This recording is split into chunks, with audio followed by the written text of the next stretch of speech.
ওকে, next আমরা পড়বো transport of gases, অর্থাৎ O2 এবং CO2 কি করে ট্রান্সপোর্ট হচ্ছে। তো এই দুটো কিন্তু খুব ইম্পর্টেন্ট, তো এটা খুব ভালো করে পড়তে হবে। Transport of gases,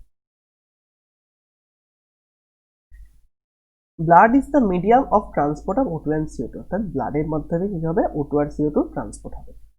about, first আমরা O2 ট্রান্সপোর্টটা পড়ে নিই, transport of O2, about 97% of O2 is transported by RBC in the blood. তাহলে O2 ট্রান্সপোর্টে কি বলছে, O2 ট্রান্সপোর্ট আমরা দেখে নিই কিভাবে হচ্ছে O2 ট্রান্সপোর্ট। O2 ট্রান্সপোর্টের 97% কি করে হবে, আরবিসির মাধ্যমে, থ্রু আরবিসি। আরবিসির মাধ্যমে কি করে হবে, আরবিসির মধ্যে কি আছে, হিমোগ্লোবিন আছে, তাহলে হিমোগ্লোবিনের সাথে O2 যুক্ত হবে, দিয়ে কি তৈরি করবে, oxyhaemoglobin, oxyhaemoglobin by formation of oxyhaemoglobin. তাহলে বাকি 3% কিভাবে হবে, the remaining 3% of the O2 is carried in a dissolved state through the plasma, প্লাজমার মাধ্যমে ডিজলভ স্টেটে হবে। তাহলে O2 এর ক্ষেত্রে আমরা দেখছি ডিজলভ স্টেটে মাত্র 3% হচ্ছে, মাত্র 3%।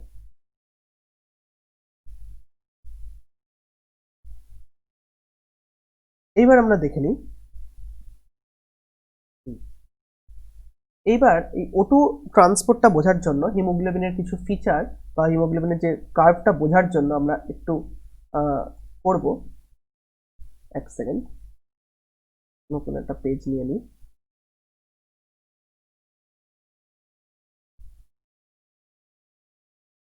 ওকে, দেখো এখানে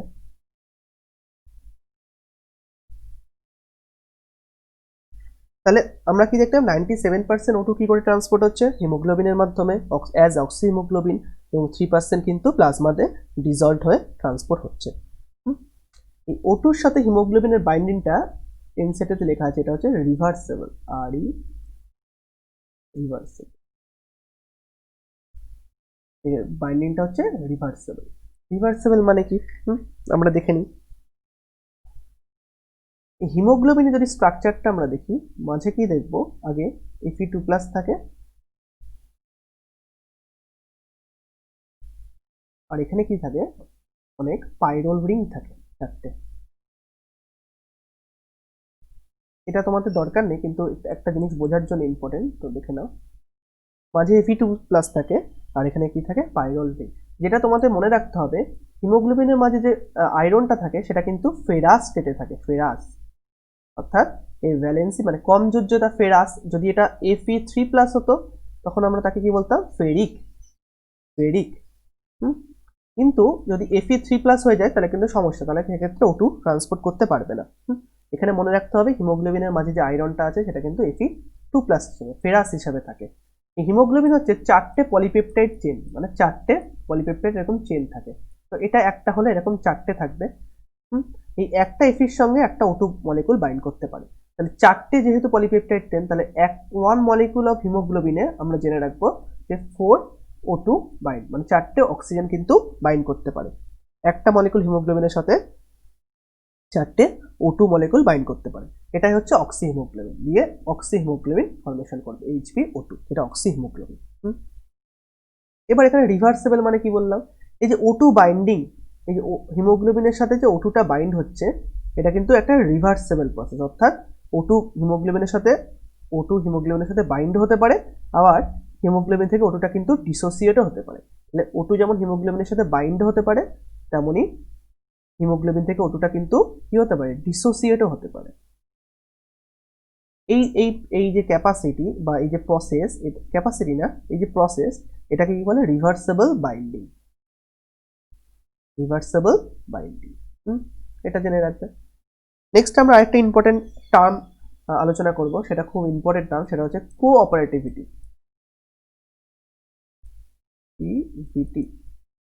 কোঅপারেটিভিটি। কোঅপারেটিভিটি টার্মটা এনসিটিতে ডিরেক্টলি বলা নেই, কিন্তু এটা কার্ভটা এক্সপ্লেন করার জন্য খুব জরুরি। দেখো, ধরো হিমোগ্লোবিনে আমি কি বলেছি, 4টে সাব ইউনিট থাকে, তাহলে এই বক্স যেগুলো আমি আঁকছি সেগুলোকে আমি ধরো বলছি টি ফর্ম, চারটে সাব ইউনিট বক্স থেকে টি ফর্ম। টি ফর্মের মানে কি? টেন্স ফর্ম, টেন্স, TENSE, বা কি বলতে পারি আমরা, টট form.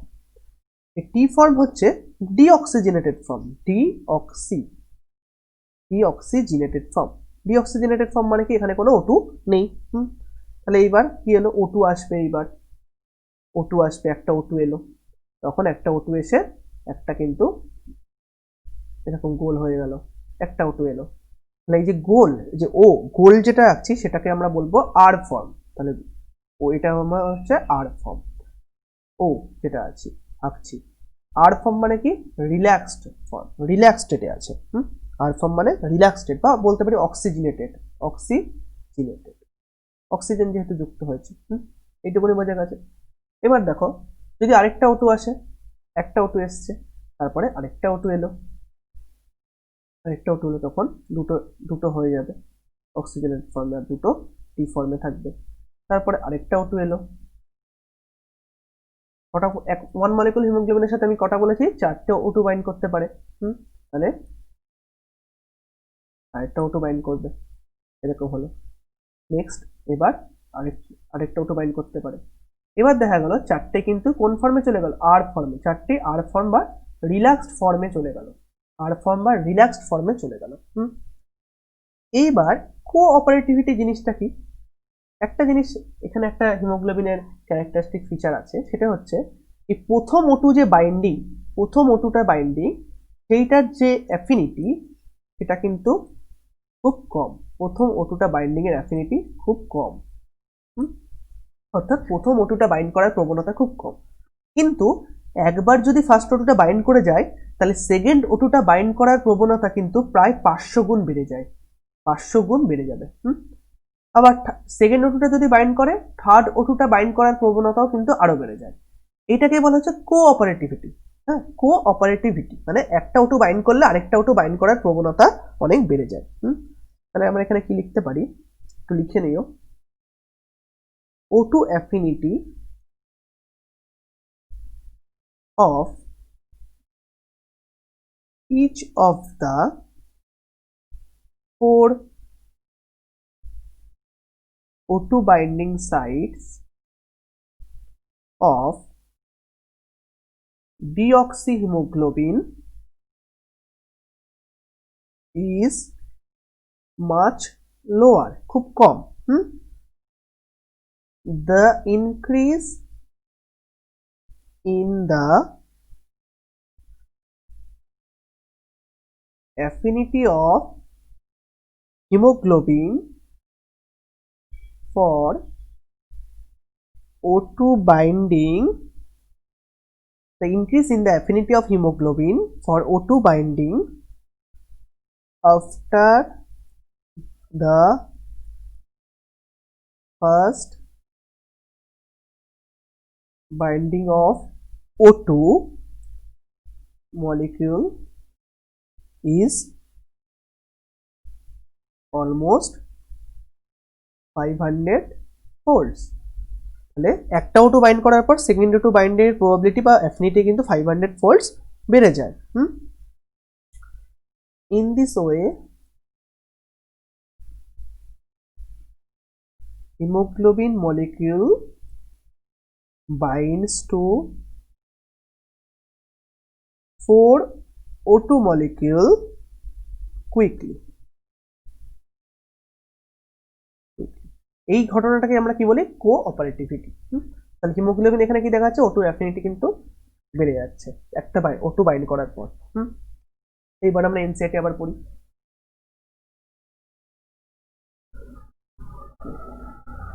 Transport of oxygen. Haemoglobin কি? হিমোগ্লোবিন একটা red colour iron containing pigment, এখানে যে আয়রনটা আমরা অলরেডি ডিসকাস করে দিলাম, সেটা হচ্ছে ফেরাস হিসেবে থাকে, Fe2+ হিসেবে থাকে, ফেরিক নয়। ফেরিক হলে কিন্তু অন্য ডিজিজ হবে। ইন দ্য আরবিসি তে থাকে। O2 can bind with the haemoglobin in a reversible manner. এই যে রিভার্সেবল ম্যানার মানে কি? O2 হিমোগ্লোবিনের সাথে যেমন বাইন্ড করতে পারে, তেমন হিমোগ্লোবিন থেকে কিন্তু O2 ডিসোসিয়েট হতে পারে। এটাই হচ্ছে reversible manner. To form oxyhaemoglobin, অর্থাৎ HbO2 অক্সিহিমোগ্লোবিন ফর্ম করবে। Each haemoglobin molecule can carry a maximum 4 molecules of O2। এটা আমরা দেখেছি একটা হিমোগ্লোবিন মলিকুল কিন্তু 4টে O2 মলিকুলকে O2 মলিকুলের সাথে একসাথে থাকতে পারে, বাইন্ডিং বা ক্যারি করতে পারে। Binding of oxygen with haemoglobin is primarily related to the partial pressure of O2। Primarily কিসের উপর নির্ভর করবে? Binding of oxygen with the haemoglobin, অর্থাৎ হিমোগ্লোবিনের সাথে যে অক্সিজেনের বাইন্ডিং, H2 যে ফর্মেশন, এটা মেনলি কিন্তু কিসের উপর নির্ভর করবে? Partial pressure of the O2, O2 partial pressure. এবার আমাদের জানতে হবে O2 partial pressure of O2, এটা O2 যে পার্শিয়াল প্রেশার মানে PO2 কথা বলেছে, বুঝতেই পারছি, কিন্তু কোথায় PO2 পার্শিয়াল প্রেশার কোথায় সেটা কিন্তু এখানে ডিরেক্টলি বলা নেই, সেটা আমাদের মনে বুঝতে হবে। সেটা কিন্তু কোথায়? টিস্যুতে। টিস্যুতে O2 পার্শিয়াল প্রেশার কত সেটার উপর নির্ভর করবে। এছাড়াও partial pressure of CO2, hydrogen ion concentration and temperature are the other factors which can interfere with this binding. তো এছাড়াও কিছু আদার ফ্যাক্টর আছে, এগুলো আমরা সবকিছু কিন্তু মনে রাখবো না, শিখবো কি করে আদার ফ্যাক্টরসগুলো বাইন্ডিং হচ্ছে। তার আগে আমরা কিন্তু কার্ভটাকে একটু দেখে নিই, কার্ভটাকে বুঝে নিই। কার্ভটা কিন্তু মেনলি এই লাইন থেকেই এক্সপ্লেন হবে, এই লাইনটা। Binding of oxygen with haemoglobin is primarily related to the partial pressure of the O2। কোথায়? In tissue. তো দেখো partial pressure of the oxygen কোথায় আছে? ইন মিলিমিটার Hg, টিস্যুতে। তাহলে এটা আমরা জানবো কোথায়? টিস্যুতে। আর এটা কি? Percentage saturation of haemoglobin with oxygen. Percentage saturation of haemoglobin with oxygen মানে কি? আমরা বলতে পারি তাহলে O2 স্যাচুরেশন কতটা, O2 স্যাচুরেশন কতটা, O2 স্যাচুরেশনটা কতটা সেটা। তাহলে হিমোগ্লোবিনের O2 স্যাচুরেশন অফ হিমোগ্লোবিন এটাও বলতে পারি, বা percentage saturation of haemoglobin with oxygen. আর এটা কোথায়? টিস্যুতে। PO2 partial pressure. এইবার একটা জিনিস দেখো, ধরো টিস্যুটা খুব রেস্টিং স্টেটে আছে। রেস্টিং স্টেটে অর্থাৎ টিস্যু যেখানে বলছে যদি 100 হয়, তাহলে টিস্যুর 100 মিলিমিটার Hg মানে কোনো কাজই করছে না, বেশি কাজই করছে না, তাহলে সেক্ষেত্রে হিমোগ্লোবিনের অক্সিজেন স্যাচুরেশন, অর্থাৎ হিমোগ্লোবিনের অক্সিজেন স্যাচুরেশন দেখো প্রায় কিন্তু 100-র কাছাকাছি, এটা 98, অর্থাৎ প্রায় কিন্তু 100-র কাছাকাছি। তার মানে কি বলতে চাইছে? ধরো এটা টিস্যু, এটা টিস্যু, এখানে টিস্যু আছে, আর এখানে ব্লাড। তাহলে ব্লাড থেকে টিস্যুর দিকে আমরা কি দেখেছি? O2 ট্রান্সপোর্ট হবে, O2 যাবে, ডিফিউশন হবে। এবার ব্লাডের মধ্যে কি আছে? হিমোগ্লোবিন, Hb2 অক্সিহিমোগ্লোবিন আছে। টিস্যুতে এখান থেকে অক্সিজেন ডিসোসিয়েশন হয়ে টিস্যুতে আসবে। কিন্তু যদি টিস্যুতে অলরেডি যদি অক্সিজেনের পরিমাণটা অনেক বেশি থাকে, 100 মিলিমিটার Hg প্রায় হাই থাকে, তবে কি O2 দরকার হবে? টিস্যুর দরকার হবে না। সেক্ষেত্রে কি হিমোগ্লোবিন থেকে O2 ডিসোসিয়েশনের দরকার হবে? দরকার হবে না। তাহলে হিমোগ্লোবিনের সাথে O2 স্যাচুরেশন, তাহলে অ্যাফিনিটি বা স্যাচুরেশন কিন্তু সেক্ষেত্রে অনেক কি হবে? হাই হবে। তার জন্যই তো 100 মিলিমিটার Hg-তে O2 স্যাচুরেশন প্রায় 98, মানে অনেকটা হাই। দেখো এখানে 80-তেও কিন্তু অনেকটা হাই, তারপরে 60 অবধি কিন্তু প্রায় অনেকটা হাই, এমনকি 50 অবধি কিন্তু এটা 80-র উপরে অনেকটাই হাই O2 স্যাচুরেশন। কিন্তু যে 50-র কম হয়েছে, 50 থেকে একটু কমেছে, অর্থাৎ যখন টিস্যুতে অক্সিজেনের পরিমাণ কমেছে, 50-ও কমে গেছে, তখন তো অক্সিজেন দরকার, তখন কিন্তু হিমোগ্লোবিনের ডিসোসিয়েশনটা যথেষ্ট এরকম একটা কি দেখা যাচ্ছে, একটা কার্ভ আছে, এরকম একটা অনেকটা তাড়াতাড়ি নিচে নেমেছে। তার মানে কি এখানে কিন্তু যখন 40 তখন দেখা যাচ্ছে হিমোগ্লোবিনের স্যাচুরেশন আস্তে আস্তে কমছে, এবং যখন দেখা যাচ্ছে 20 যখন 20 অর্থাৎ অক্সিজেনে, অর্থাৎ টিস্যুর PO2 যখন 20 মিলিমিটার Hg, টিস্যুতে যখন অক্সিজেন সত্যি কমে গেছে, 20 হয়ে গেছে, হ্যাঁ, যখন অক্সিজেনটা দরকার, তখন কি হচ্ছে? Hbo2 ডিসোসিয়েশন হয়েছে, তাহলে Hbo2 স্যাচুরেশন কমে গেছে, তার মানে ডিসোসিয়েশন বেশি হয়েছে, তখন কত হয়েছে? এই এটা হচ্ছে 30 কি 30 হচ্ছে স্যাচুরেশন। তাহলে 30 স্যাচুরেশন আর ডিসোসিয়েশন কত? 98 মাইনাস 30 করতে পারি আমরা, কত? 68 হবে। তাহলে 68% কি হয়েছে? ডিসোসিয়েশন হয়েছে। ডিসোসিয়েশন তো হতেই হবে, কারণ PO2 অক্সিজেনের লেভেল টিস্যুতে কমে গেছে, তার জন্য ডিসোসিয়েশন হয়ে অক্সিজেন টিস্যুতে চলে এসছে, এই যে 30 হয়েছে। তো এই গ্রাফটা জাস্ট বুঝলেই হবে কিভাবে, কেন এটা নামছে, কিভাবে এটা করছে। আর আমি বলেছিলাম এখানে কোঅপারেটিভিটি, অক্সিজেনের সাথে হিমোগ্লোবিনের একটা কোঅপারেটিভিটি, একটা আলাদা ফিচার আছে, ফেনোমেনা, এটা আগে ডিসকাস করেছি। তার জন্যই কিন্তু এটা হঠাৎ করে এতটা নেমে যাচ্ছে, এই কার্ভটা এতটা নেমে যায়। এটা অতটা ইন ডিটেল না জানলেও হবে, কিন্তু এই কার্ভটা কিন্তু ভালো করে বুঝতে হবে কেন এটা এরকম হলো। আর এটা হচ্ছে সিগময়েড, যেহেতু অবটেন্ড হয়েছে তার জন্য সিগময়েড কার্ভ বলে এটাকে। Sigmoid curve.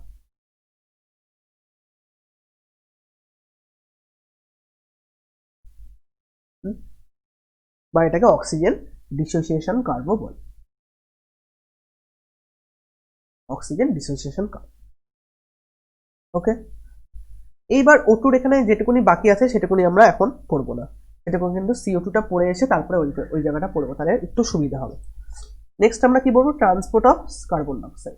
Carbon dioxide transport কি করে ট্রান্সপোর্ট হচ্ছে, CO2 is carried by hemoglobin as carbaminohemoglobin about 20 to 25%। কি বলছে 20 থেকে 25% কি করে হচ্ছে, তাহলে 20 থেকে 25% কিভাবে হচ্ছে, অ্যাজ কার্বামিনোহিমোগ্লোবিন। কার্বামিনোহিমোগ্লোবিন মানে কি, মানে হিমোগ্লোবিনের ভেতরে কি আছে, হিমোগ্লোবিন একটা প্রোটিন, তার একটা NH2 এন্ড থাকবে, তার সাথে CO2 যুক্ত হয়ে যাচ্ছে, তারপরে কি করছে HB NH COOH, এটাই হচ্ছে কার্বামিনোহিমোগ্লোবিন। কার্বামিনোহিমোগ্লোবিন এইভাবে হচ্ছে 20 থেকে 25%। This binding is related to the partial pressure of the CO2। এটা কিন্তু CO2 পার্শিয়াল প্রেশারের উপর ডিপেন্ড করছে কার্বামিনোহিমোগ্লোবিন ফর্মেশনটা, সেটা আমরা দেখবো কি করে CO2 পার্শিয়াল প্রেশারের উপর কার্বামিনোহিমোগ্লোবিন, বা এটাকে আমরা HHbCO2 ও বলতে পারি। এটা হচ্ছে কার্বামিনোহিমোগ্লোবিন, কার্বামিনোহিমোগ্লোবিন। তো এই লাইনটা এখন আমি বলছি না, এই লাইনটা একটু স্কিপ করছি, এই লাইনটা একটু পরে আমি ডিসকাস করবো একবারে। PO2 is a major factor which could affect this binding। PO2 কিভাবে বাইন্ড করে এটা লাইনটা দেখবো। তো আমরা কি দেখলাম 20 থেকে 25% কিভাবে হচ্ছে, আগে আমরা কি করে ট্রান্সপোর্ট হচ্ছে সেটা দেখি। 20 থেকে 25% কিভাবে হচ্ছে দেখলাম, যে কার্বামিনো হিমোগ্লোবিন, তাহলে বাকিটা কি করে ট্রান্সপোর্ট হচ্ছে, এটা আবার কোথায় আছে, এবার উপরে দিয়ে দিয়েছে। একটু গুছিয়ে নিতে হবে বিষয়টাকে আগে পরে করে, তবে কিন্তু আমরা বিষয়টাকে বুঝতে পারবো। তাহলে নিয়ারলি 20 থেকে 25% of CO2 is transported by RBC. এই আরবিসি এর মাধ্যমে ট্রান্সপোর্ট হচ্ছে, মানে কি, মানে হচ্ছে আরবিসির মধ্যে কি আছে, হিমোগ্লোবিন আছে, হিমোগ্লোবিনের মাধ্যমে কার্বামিনো হিমোগ্লোবিন রূপে ট্রান্সপোর্ট হচ্ছে 20 থেকে 25%। বাকি 70%, তাহলে হয় না 70% of it is carried as bicarbonate. তাহলে 70% কি করে হচ্ছে, বাইকার্বনেট অর্থাৎ HCO3 মাইনাস রূপে হচ্ছে, HCO3 মাইনাস রূপে হচ্ছে। এবার বাইকার্বনেট কি করে ফর্ম হলো, বাইকার্বনেট এরকম ভাবে ফর্ম হবে, CO2 এর সাথে H2 যুক্ত হবে, H2 যুক্ত হয়ে এটা ডবল অ্যারো হবে, মানে H2CO3, তারপরে H প্লাস আর HCO3 মাইনাস। এই বাইকার্বনেট ফর্মেশনের জন্য একটা এনজাইম দরকার, সেটা হচ্ছে কার্বনিক অ্যানাইনটেস, CA লিখলাম, কার্বনিক অ্যানাইনটেস। এই রিঅ্যাকশনটা একটু পরেই আছে, পরের পেজে আমি বলে দেবো সেখানেও। তাহলে এই কার্বনিক অ্যানাইনটেস, এখানে যেটা জানার বিষয়, এই কার্বনিক অ্যানাইনটেস এনজাইমটা কিন্তু প্লাজমাতে খুব কম থাকে, প্লাজমাতে কি থাকে, খুব কম থাকে, আর আরবিসিতে কি থাকে, বেশি থাকে, আরবিসিতে এটা বেশি থাকে। এর ফলে তাহলে বাইকার্বনেট আয়ন রূপে কোথায় হবে, মেনলি কিন্তু আরবিসিতেই হবে বাইকার্বনেট আয়ন রূপে, প্লাজমাতে হবে অল্প হবে। কেন, প্লাজমাতে এই কার্বনিক অ্যানহাইড্রেস এনজাইমটাই তো কম আছে। নেক্সট আমরা দেখি, বাকি 7% of CO2 is carried in a dissolved state through plasma. তাহলে দেখো অক্সিজেনের বেলা কি দেখলাম, ডিজলভ স্টেট মাত্র 3%, CO2 এর বেলা কিন্তু 7%, তাহলে CO2 কিন্তু ইয়েটার সলিবিলিটিটা অনেক হাই, অলরেডি এটা আমরা পড়েছি। তাহলে CO2 কিভাবে হলো, 20 থেকে 25% হচ্ছে কার্বামিনো হিমোগ্লোবিন, মানে হিমোগ্লোবিনের ভেতরে যে প্রোটিন, আরবিসির মধ্যে যে হিমোগ্লোবিন আছে তার মধ্যে যে NH2 এনটা আছে তার সাথে HHbCO2 ফর্মেশন করবে, তারপরে 70% কি হবে, বাইকার্বনেট আয়ন রূপে। এই বাইকার্বনেট আয়ন রূপে যে ট্রান্সপোর্ট হবে তার মধ্যে বেশিরভাগটা আরবিসির মধ্যে বাইকার্বনেট আয়ন রূপে ট্রান্সপোর্ট হবে, আর প্লাজমাতে খুব কম হবে, কারণ প্লাজমাতে কার্বনিক অ্যানহাইড্রেসের এনজাইমটা খুব কম আছে। এই বাইকার্বনেট আয়ন তৈরি করার জন্য তো কার্বনিক অ্যানহাইড্রেস দরকার। আর বাকি 7% কি করে হচ্ছে, 7% ডিজলভ স্টেট, কারণ CO2 সলিবিলিটি হাই, তার জন্য একটু 7% একটু বেশি। এইবার আমরা এই বাকিটুকুনি বোঝার জন্য, এই এতটুকুনি বোঝার জন্য আমরা কিন্তু আবার একটু দেখে যাব। এইটা এখন যেটা বলছি সেটা এনসিইআরটি তে ডিরেক্টলি বলা নেই, কিন্তু এই পুরো বিষয়টা বোঝার জন্য, পুরো বিষয়টা বোঝার জন্য কিন্তু আমাদের এইটা ভালো করে বুঝতে হবে, না হলে কিন্তু হবে না। তো এটা দেখে নাও তোমরা একটু ভালো করে।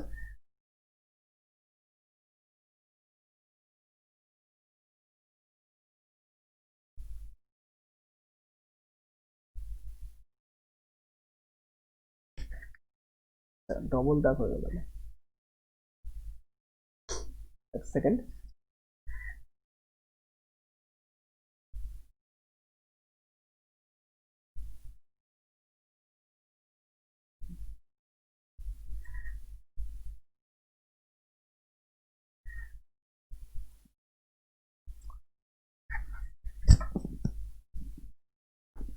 এইটা হচ্ছে আরবিসি। আরবিসির মধ্যে কি কি রিয়াকশন আছে সব আমরা এখানে দেখবো। আরবিসি, আরবিসিতে যখন কোথায় আছে প্লাজমা, প্লাজমা থাকবে, প্লাজমার পরেই তো কি থাকবে এদিকে অ্যালভিওলাই বলতে পারি আমি, অ্যালভিওলাই বা এআরএ আছে কাছে, অ্যালভিওলাই বললাম। অর্থাৎ আমরা দুটো ডিফিউশন সাইট পড়েছি, প্রাইমারিলি কোথায় অ্যালভিওলার কাছে। প্রথমে আমরা অ্যালভিওলার কাছে কি কি হয় সেটাকে দেখবো, প্রাইমারি ডিফিউশন সাইট যেটা অ্যালভিওলার। তাহলে হিমোগ্লোবিনে CO2 ট্রান্সপোর্ট আমরা বলেছি কার্বামিনো হিমোগ্লোবিনের মাধ্যমে কিছুটা হবে, সেটা কি HHbCO2। তাহলে HHbCO2 আগে থেকে ফর্ম হয়ে আছে, কি করে ফর্ম হচ্ছে এটা নেক্সট আমরা দেখছি। ধরে নাও ফর্ম হয়ে আছে, তাহলে HHbCO2 থেকে CO2 ডিসোসিয়েশন হলো, CO2 ডিসোসিয়েশন হয়ে CO2 টা এবার কোথায় যাবে, বাইরে যাবে, প্লাজমা দিয়ে বাইরে চলে গেল, কোথায় গেল, অ্যালভিওলার কাছে চলে গেল CO2। কেন যায় এটা আমরা প্রথমেই কিন্তু পড়ে ফেলেছি। এইবার এখানে তাহলে কি তৈরি হলো, HHb ফর্মেশন হলো, HHb ডিসোসিয়েশন হয়ে H প্লাস আর Hb মাইনাস, H প্লাস আর Hb মাইনাস তৈরি হলো। এইবার এখানে কি হয়, HCO3 বাইকার্বনেট আয়ন, কারণ এই CO2 এর সঙ্গে H2 প্লাজমাতে কিছু পরিমাণ তো বাইকার্বনেট আয়ন তৈরি হয়েছে, সেই বাইকার্বনেট আয়নটা কিন্তু ভেতরে প্রবেশ করে। এইবার দেখো বাইকার্বনেট আয়ন আর H প্লাস এই দুটো মিলে তৈরি করবে কি H plus plus HCO3 minus. এখানে তো কার্বনিক অ্যানহাইড্রেস এনজাইমটা আছে, তার জন্য এই রিয়াকশনটা কি হবে, এই তো কার্বনিক অ্যানহাইড্রেস আছে, HCO3 minus plus H plus দিয়ে কি তৈরি করবে, CO2 আর H2O। তাহলে কি তৈরি করলো, CO2 আর H2O। তাহলে H2 টা আবার বাইরে চলে গেল, আর CO2 টা আবার যেটা তৈরি হলো এটাও আবার বাইরে চলে গেল, একইভাবে আবার CO2 বাইরে চলে গেল। এই রিয়াকশনটা কিন্তু আমরা বলেছি, যেহেতু রিয়াকশনটা কিন্তু উভয়মুখী, বিপরীত দিকে দুটো দিকে কিন্তু ঘটতে পারে, সেটা খেয়াল রাখতে হবে। এইবার আমরা জানি অ্যালভিওলাই থেকে কি আসবে, O2 আসলো, O2 এলো, আর এখানে কি আছে, Hb মাইনাস আছে, Hb মাইনাস আর O2 এই দুটো মিলে কি তৈরি করলো, HbO2, যেটাকে আমরা কি বললাম, অক্সি হিমোগ্লোবিন।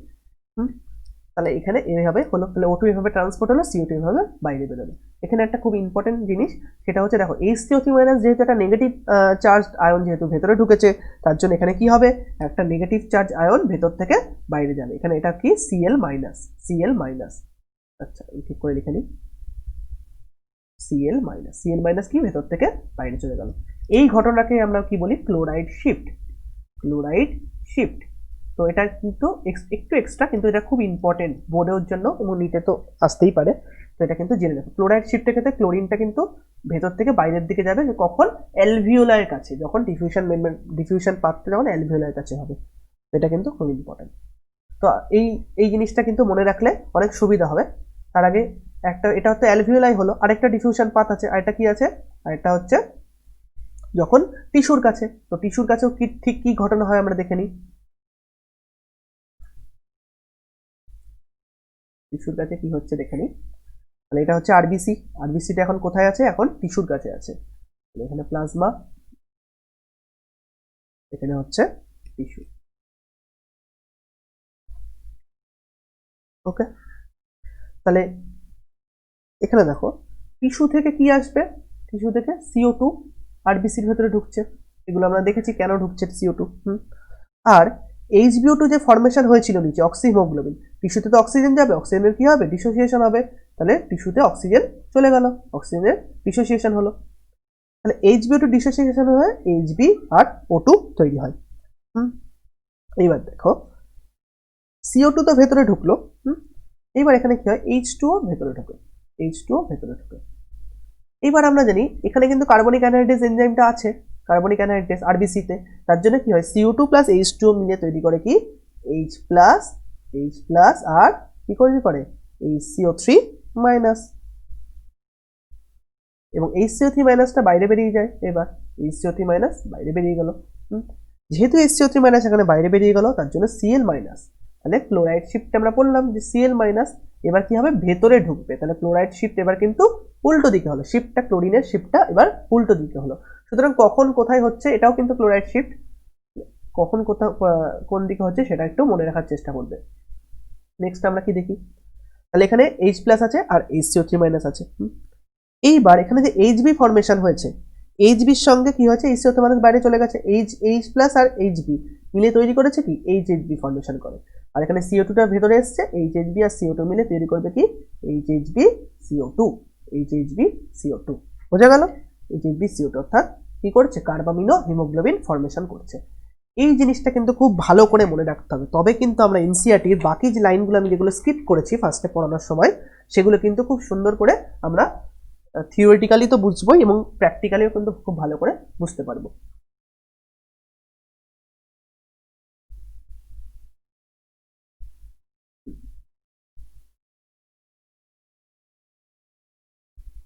আচ্ছা, এখানেই বলে দিই কিছুটা। নেক্সট আমরা দেখি, নেক্সট আমরা কি দেখবো, এই জিনিসটা এবার এইটারই কিন্তু কিভাবে আমরা অ্যাপ্লিকেশন করছি সেটা দেখি। একটা দেখবো বোর এফেক্ট। বোর এফেক্ট এনসিইআরটিতে ডিরেক্টলি ওরকমভাবে বলা নেই বোর এফেক্ট, কিন্তু লাইনটা লেখা আছে, ওটাই যে বোর এফেক্ট সেটা কিন্তু বলা নেই, কিন্তু লাইনটা লেখা আছে। বোর এফেক্ট কি বলেছে, কি বলছে, যদি PCO2 partial pressure of CO2 যদি বেড়ে যায় তবে কি হবে, O2 যে ডিসোসিয়েশনটা সেটা আরো র্যাপিডলি হবে। অর্থাৎ পার্শিয়াল প্রেশার অফ CO2 যদি বেড়ে যায় তাহলে ডিসোসিয়েশন অফ O2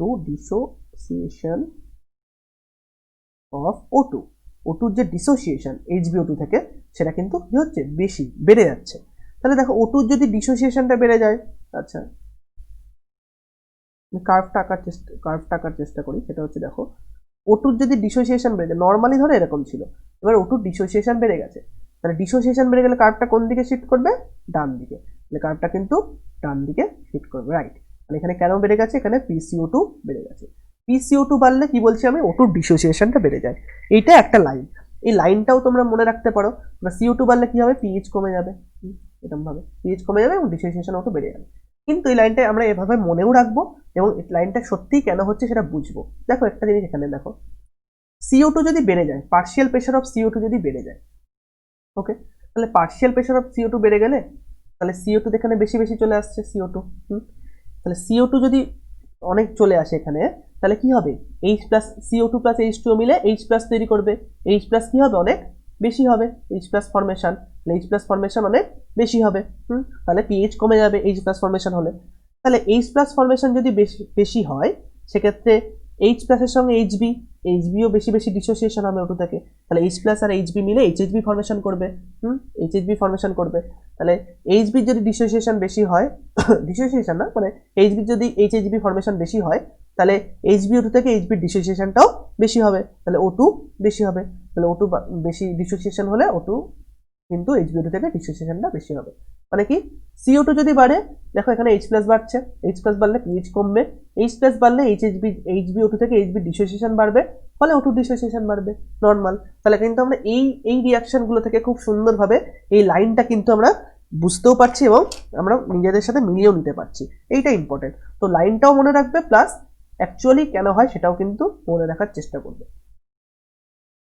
নেক্সট আরেকটা ইম্পর্টেন্ট খুব, এগুলো থেকে প্রতিটা কোশ্চেন আসার সম্ভাবনা খুব বেশি। এনসিইআরটি একটা লাইন আছে, বলছে কি, টিস্যুতে PCO2 যদি বেড়ে যায়, H প্লাসের কনসেন্ট্রেশন যদি বেড়ে যায়, টেম্পারেচার যদি বেড়ে যায় টিস্যুতে, এবং PO2 পার্শিয়াল প্রেশার O2 যদি কমে যায়, তবে কি হবে, O2-র যে কার্ভটা সেটা ডান দিকে শিফট করবে। ডান দিকে O2-র কার্ভটা শিফট করার মানে কি, মানে হিমোগ্লোবিনের থেকে অক্সিজেনের ডিসোসিয়েশন হবে, ডিসোসিয়েশনটা বাড়বে। O2-র কার্ভটা কোন দিকে শিফট করছে, মানে ডান দিকে শিফট করবে, এই দিকে। এই ডান দিকে শিফট করা মানে কি, এই কিন্তু বুঝতে হবে। বাঁ দিকে শিফট করা মানে কি, O2-র অ্যাফিনিটি বাড়বে, হিমোগ্লোবিনের O2-র প্রতি অ্যাফিনিটি বাড়বে, স্যাচুরেশন বাড়বে। আর ডান দিকে শিফট করা মানে কি, ডিসোসিয়েশন বাড়বে, এটা কিন্তু মাথায় রাখতে হবে। তাহলে এই যে টিস্যুতে যদি কি বলছে, টিস্যুতে PCO2 বাড়লে, তাহলে আমরা এখান থেকে দেখে নিই টিস্যু কোথায় আছে, নিচে যে টিস্যুর ক্ষেত্রে, এই যেখানে টিস্যুতে কি বলছে, PCO2 বাড়লে, তাহলে PCO2 যদি টিস্যুতে বাড়ে, CO2 ভেতরে ঢুকবে, তারপরে কি বলবে, CO2 বাড়লে H প্লাস বাড়বে, অবশ্যই CO2 বাড়লে H প্লাস বাড়ছে, এটা কিন্তু বোর এফেক্টই অ্যাকচুয়ালি। তাহলে CO2 বাড়লে H প্লাস বাড়বে, এবং এখানে এক্সট্রা বলে টেম্পারেচারটা বলছে, টেম্পারেচার যদি বেড়ে যায়, আসলে টেম্পারেচার বাড়লে তো মেটাবলিক অ্যাক্টিভিটিগুলো আস্তে আস্তে বাড়বে, তাহলে CO2 পরিমাণ এমনিও বাড়বে, তাহলে টেম্পারেচারটা আমাদের মনে রাখতে হবে। এবং কি বলেছে, টিস্যুতে PO2 কমে গেছে, টিস্যুতে যদি PO2 কম থাকে, এখানে যদি লেস থাকে, অবশ্যই এখানে তাহলে হাই হবে, তাহলে হাই থেকে তো লেসের দিকে অবশ্যই যাবে, তাই না? তাহলে হিমোগ্লোবিন এখানে O2 ডিসোসিয়েশন তো এমনিই হচ্ছে, তাহলে কিন্তু আমরা এখান থেকে প্লাস লাইনটা কিন্তু এভাবেও কিন্তু আমরা এক্সপ্লেন করতে পারলাম। এই যে CO2 তার মানে কি বলছে, বেড়ে গেছে, তার মানে CO2 ভেতরে ঢুকছে, ভেতরে ঢুকলে H+ কনসেন্ট্রেশন বাড়বে, H+ কনসেন্ট্রেশন বাড়লে pH কমবে, এবং টেম্পারেচার কিন্তু এখানে বলছে বেড়ে গেছে টিস্যুতে, টেম্পারেচার বাড়লে CO2 এখানে অলরেডি বাড়ছে। তাহলে H+ কনসেন্ট্রেশন বাড়লে Hb এখানে বেশি বেশি ডিসোসিয়েশন হবে, Hb ডিসোসিয়েশন বেশি হলে O2 ডিসোসিয়েশন বেশি হবে। এছাড়াও এখানে বলছে O2 তো লেস আছে, তাহলে আরো O2 ডিসোসিয়েশনটা ফেভার করবে। তো আশা করি এটা বোঝা গেল। এইভাবে ঠিক একইভাবে আমরা আরেকটা লাইন আছে সেটাকে এক্সপ্লেন করব, এটাও কিন্তু খুব ইম্পর্টেন্ট। ইন অ্যালভিওলাই, এটা বলছে অ্যালভিওলাইতে, তাহলে এই যে এক্সচেঞ্জ অফ গ্যাসেস কিন্তু দুটো জায়গায় হচ্ছে, অ্যালভিওলাইতে আর টিস্যুতে, দু জায়গায় কি কি ফ্যাক্টরগুলো কাজ করছে, কমছে বাড়ছে, সেটা কিন্তু দুভাবে একটা মনেও রাখবো এবং বুঝেও নেব। তাহলে বলছে PO2 যদি অ্যালভিওলাইতে বেড়ে যায় এবং PCO2 যদি কমে যায়, H+ এর কনসেন্ট্রেশন যদি কমে যায় এবং টেম্পারেচার যদি কমে যায়, তবে সেক্ষেত্রে কি হবে? তবে সেক্ষেত্রে কি হবে? HbO2 ফর্মেশন হবে, অর্থাৎ কার্ভটা অ্যাফিনিটি বাড়বে, মানে স্যাচুরেশন বাড়বে। স্যাচুরেশন বাড়া মানে কি? কার্ভটা লেফট অর্থাৎ বাঁ দিকে শিফট করবে, বাঁ দিকে শিফট করবে। তাহলে কি বলছে আগে, প্রথমে লাইনটা আমরা মনে রাখবো, তারপরে আমরা দেখবো সত্যি কিভাবে হচ্ছে। কি বলছে? অ্যালভিওলাইতে PCO2 যদি বেড়ে যায়, তাহলে দেখে নিই কি বলতে চাইছে। এবার উপরেরটা অ্যালভিওলাইতে PCO2 বেড়ে গেছে, তাহলে এখানে যদি CO2 বেড়ে যায়, অ্যালভিওলাইতে PCO2 কি হয়েছে? বেড়ে গেছে। সরি অ্যালভিওলাইতে PCO2 কমে গেছে এখানে, হ্যাঁ অ্যালভিওলাই PCO2 কমে গেছে, PO2 বেড়ে গেছে, সরি এটা ঠিক করে নিও, PO2 বেড়ে গেছে। তাহলে এখানে অ্যালভিওলাইতে PCO2 কমে গেছে, তাহলে অ্যালভিওলাইতে PO2 বেড়ে গেছে, তাহলে বাইরে O2 এমনি কত? O2 অ্যালভিওলাইতে 104 ছিল, হ্যাঁ, তাহলে PO2 বেড়ে গেছে, তাহলে এখানে যদি 104 থেকে আরো বেড়ে যায়, হ্যাঁ, তাহলে এখানে কি হবে? তাহলে এখানে O2 ভেতরে আরো আসবে, এখানে O2 পরিমাণ RBC তে O2 পরিমাণ বেড়ে যাবে, O2 ভেতরে আরো আসবে, তাহলে O2 যদি ভেতরে আরো আসে, অক্সিহিমোগ্লোবিন ফর্মেশন হবে, HbO2 ফর্মেশন হবে, এটা তো বুঝলামই। আবার কি বলছে? PCO2 কমে গেছে, অ্যালভিওলাইতে PCO2 কমে গেছে, তাহলে অ্যালভিওলাইতে PCO2 কমে গেলে CO2 বেশি বেশি করে দিকে চলে যাবে, এখানে CO2 বেশি বেশি করে এদিকে চলে যাবে। এবার দেখো CO2 যখন এখানে বেশি বেশি করে যাচ্ছে, তখন HCO3 মাইনাস যখন ঢুকছে, C এর সঙ্গে কার্বনিক অ্যানাইড্রেস কি করছে? এই CO2 প্লাস H2 তৈরি করছে, H2 বেরিয়ে যাচ্ছে, CO2 আবার বেরিয়ে যাচ্ছে। তাহলে এখানে HHB CO2 যে ডিসোসিয়েশনে HHB ফর্মেশন হয়েছিল, H+ আর HB মাইনাস, এই H+টা কি হচ্ছে? তাহলে এখানে যদি CO2 কম থাকে, CO2 যদি বাইরে কম থাকে, তাহলে বেশি CO2 দরকার, তো বেশি CO2 যাবে, বেশি CO2 যাওয়ার জন্য কি হবে? কার্বনিক অ্যানহাইড্রেসটা অনেক বেশি কাজ করবে, ফলে HCO3 মাইনাস আর H+ মিলে CO2 আর H2 তৈরি করবে। তাহলে কি হবে? CO2 আর H2 তৈরি করলে H+ তো ইউটিলাইজ হয়ে যাচ্ছে, H+ তো ইউজ হয়ে যাচ্ছে, তাহলে H+ এর কনসেন্ট্রেশন এখানে কি হবে? কমে যাবে, H+ এর কনসেন্ট্রেশন কমে যাবে। এবং টেম্পারেচার যদি কি বলেছে? অ্যালভিওলাইতে কম থাকে, টেম্পারেচার যদি অ্যালভিওলাইতে কম থাকে, টেম্পারেচার কম থাকলেই তো CO2 কম থাকবে, এটা আগেই বলেছি। তাহলে লাইনটা দেখো, এখান থেকেও বুঝলাম, আবার কিন্তু এমনি বইয়ের যে লাইনটা সেটাও কিন্তু আমরা মনে রাখবো। তাহলে O2 বেড়ে গেলে অ্যালভিওলাইতে কোথায় বেড়ে যাবে সেটা ইম্পর্টেন্ট, অ্যালভিওলাইতে O2 বেড়ে যাচ্ছে, PCO2 কমে যাচ্ছে, H+ কমে যাচ্ছে, এবং টেম্পারেচার কমে গেলে কি হবে? কার্ভটা লেফট দিকে শিফট করবে। তো এনসিটি লাইনগুলো সবই এক্সপ্লেন হয়ে গেছে এখান থেকে, কিন্তু এর পরেও আমরা কি করব? আরেকটা এছাড়াও কিছু এক্সট্রা আমরা জিনিস দেখে নেব, ইম্পর্টেন্ট, সেটা হচ্ছে খুব খুব ইম্পর্টেন্ট। কি কি ফ্যাক্টরস আছে? ফ্যাক্টরস একটা সাম আপ বলতে পারেন, এটা factors that favours R state of haemoglobin. আমি বিভিন্ন ভাবে লিখছি যাতে তোমাদেরই কোশ্চেনগুলো করতে সুবিধা। আর্ট স্টেট অফ হিমোগ্লোবিন মানে কি? Relax state. Art state of haemoglobin মানে কি? হিমোগ্লোবিনের অক্সিহিমোগ্লোবিন ফর্মেশন। এটাকে আর্ট স্টেট অফ হিমোগ্লোবিন লিখতে পারি, অক্সিহিমোগ্লোবিন লিখতে পারি, অথবা লিখতে পারি আমি কার্ভটা লেফট দিকে শিফট করবে, অর্থাৎ কার্ভটা ধরো এটা নর্মাল কার্ভ ছিল, তাহলে কার্ভটাকে আমি লেফট দিকে শিফট করাচ্ছি, কি করে লেফট দিকে শিফট করবে, কোন কোন ফ্যাক্টরস হলে, সেটা কিন্তু আমরা দেখবো।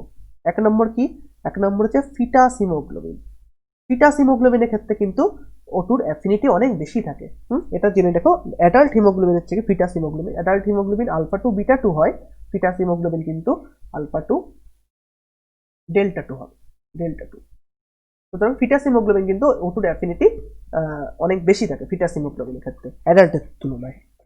আবার কি হবে? হায়ার অল্টিটিউডে যদি যায়, হায়ার অল্টিটিউডে যারা বসবাস করে তাদের কিন্তু হিমোগ্লোবিনের O2 অ্যাফিনিটি একটু বেশি থাকে, হ্যাঁ, এই কার্ভটা বাঁ দিকে শিফট করে। তারপরে ব্লাডের পিএইচ যদি কমে যায়, কিসের পিএইচ এখানে লিখতে রাখতে হবে? ব্লাডের পিএইচ যদি কমে যায় তাহলে ব্লাডের পিএইচ কমে সরি ব্লাডের পিএইচ যদি বেড়ে যায়, ব্লাডের পিএইচ যদি বেড়ে যায় তাহলে পিএইচ বেড়ে যাওয়া মানে কি এইচ প্লাসের কনসেন্ট্রেশন কমে যাওয়া, তাহলে ব্লাডের পিএইচ বেড়ে গেলেও কিন্তু এই কার্ভটা এইদিকে শিফট করবে। অলরেডি পিএইচ হলে কি হবে সেটা আমরা বলে রেখেছি। এছাড়াও কিছু হায়ার অল্টিটিউডে থাকে কিছু অ্যানিমেলস আছে, যেমন হচ্ছে লামা বা ভিকুনা। এদের ক্ষেত্রেও যেহেতু হায়ার অল্টিটিউডসে থাকে এদের হিমোগ্লোবিনের কিন্তু কার্ভটা বাঁদিকে শিফট করে থাকে। এবং যদি PCO two partial pressure of CO2 যদি কম থাকে তবে কিন্তু কার্ভটা বাঁদিকে শিফট করবে। তো এগুলো একটু এভাবে মনে রাখতে পারো বা একটু প্র্যাকটিক্যালি মনে রাখা যায়। যেমন পার্শিয়াল প্রেশার অফ CO2 কম থাকা মানে কি, CO2 পার্শিয়াল প্রেশার কম মানে কি, CO2 পার্শিয়াল প্রেশার কম থাকা মানে ধরা যাক যে CO2 পার্শিয়াল প্রেশার কম আছে, মানে CO2 কম আছে পার্শিয়াল প্রেশার, তাহলে CO2 কি হবে এখান থেকেও আমরা বলতে পারি,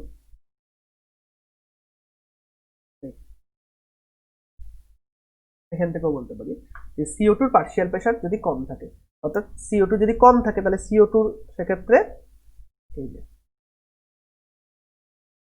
CO2 যদি পার্শিয়াল প্রেশার কম থাকে তবে কি দেখা যাচ্ছে কার্ভটা কিন্তু O2 HbO2 ফরমেশনটা কিন্তু বেশি বেশি হবে।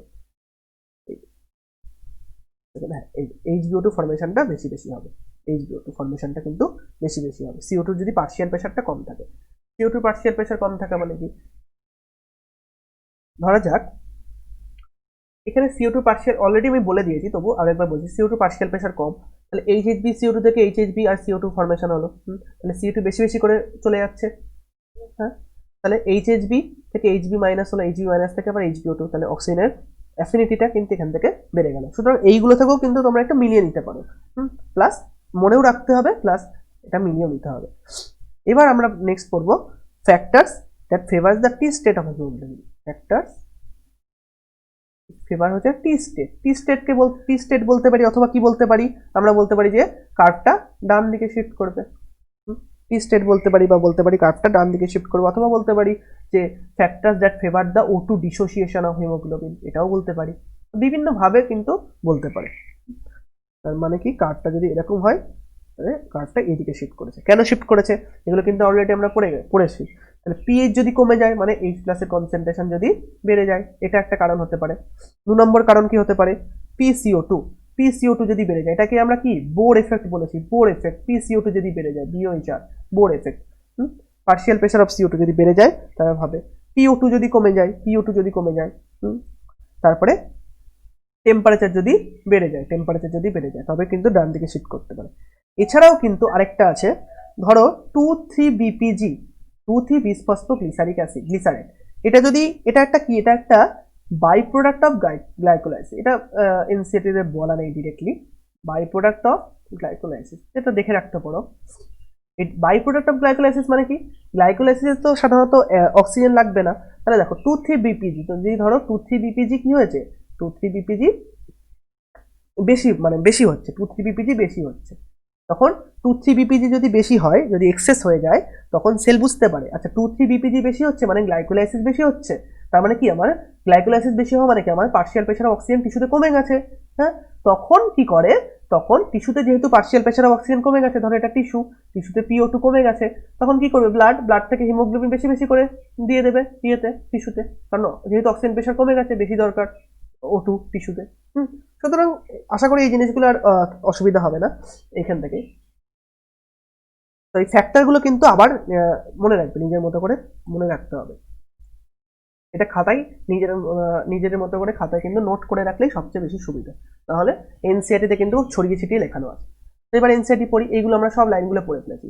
Partial pressure of CO2, hydrogen concentration আর টেম্পারেচার আর আদার ফ্যাক্টরস, এই ফ্যাক্টরসগুলো কিভাবে কাজ করে, এই যে on binding of O2 with hemoglobin. In the alveoli where there is high PO2, low PCO2, lesser H plus concentration and lower temperature, the factors are all favorable for the formation of oxyhemoglobin. Oxyhemoglobin formation এর জন্য favour করবে। Whereas in tissue low PO2, high PCO2, high H plus concentration and higher temperature exist, the conditions are favorable for the dissociation of oxygen from the oxyhemoglobin. এই লাইনগুলো তোমরা ভালো করে পড়ে নিও, কারণ এই লাইনগুলো সব আমরা এক্সপ্লেন করে দিয়েছি। This clearly indicates that the O2 gets bound to the hemoglobin in the lung surface and gets dissociated at the tissue. Every 100 milliliter of oxygenated blood can deliver around 5 millimeter of O2 to the tissue under normal physiological conditions. তো এটা করে নিও, একটা data বলেছে।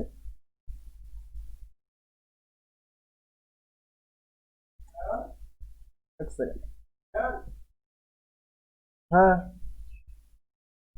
হ্যাঁ বলো।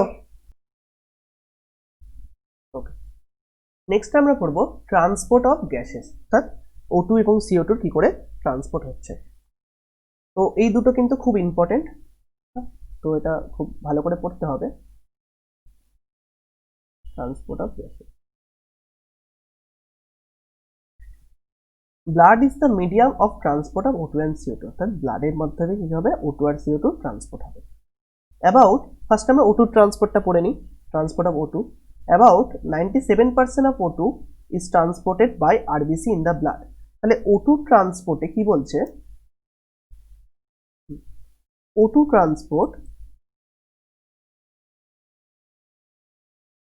আমরা দেখে নিই কিভাবে হচ্ছে O2 ট্রান্সপোর্ট। O2 ট্রান্সপোর্টের 97% কি করে হবে, আরবিসির মাধ্যমে, থ্রু আরবিসি।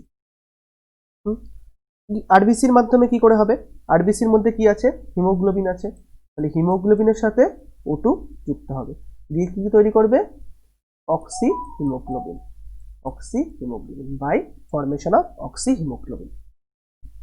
তাহলে বাকি 3% কিভাবে হবে, the remaining 3% of the O2 is carried in a dissolved state through the plasma, প্লাজমার মাধ্যমে ডিজলভ স্টেটে হবে। তাহলে O2 এর ক্ষেত্রে আমরা দেখছি ডিজলভ স্টেটে মাত্র 3% হচ্ছে, মাত্র 3%।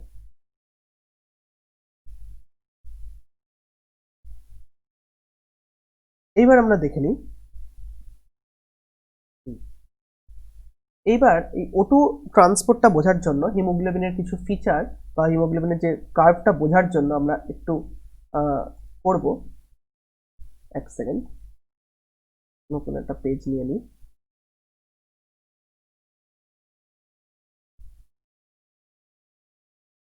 ওকে, দেখো এখানে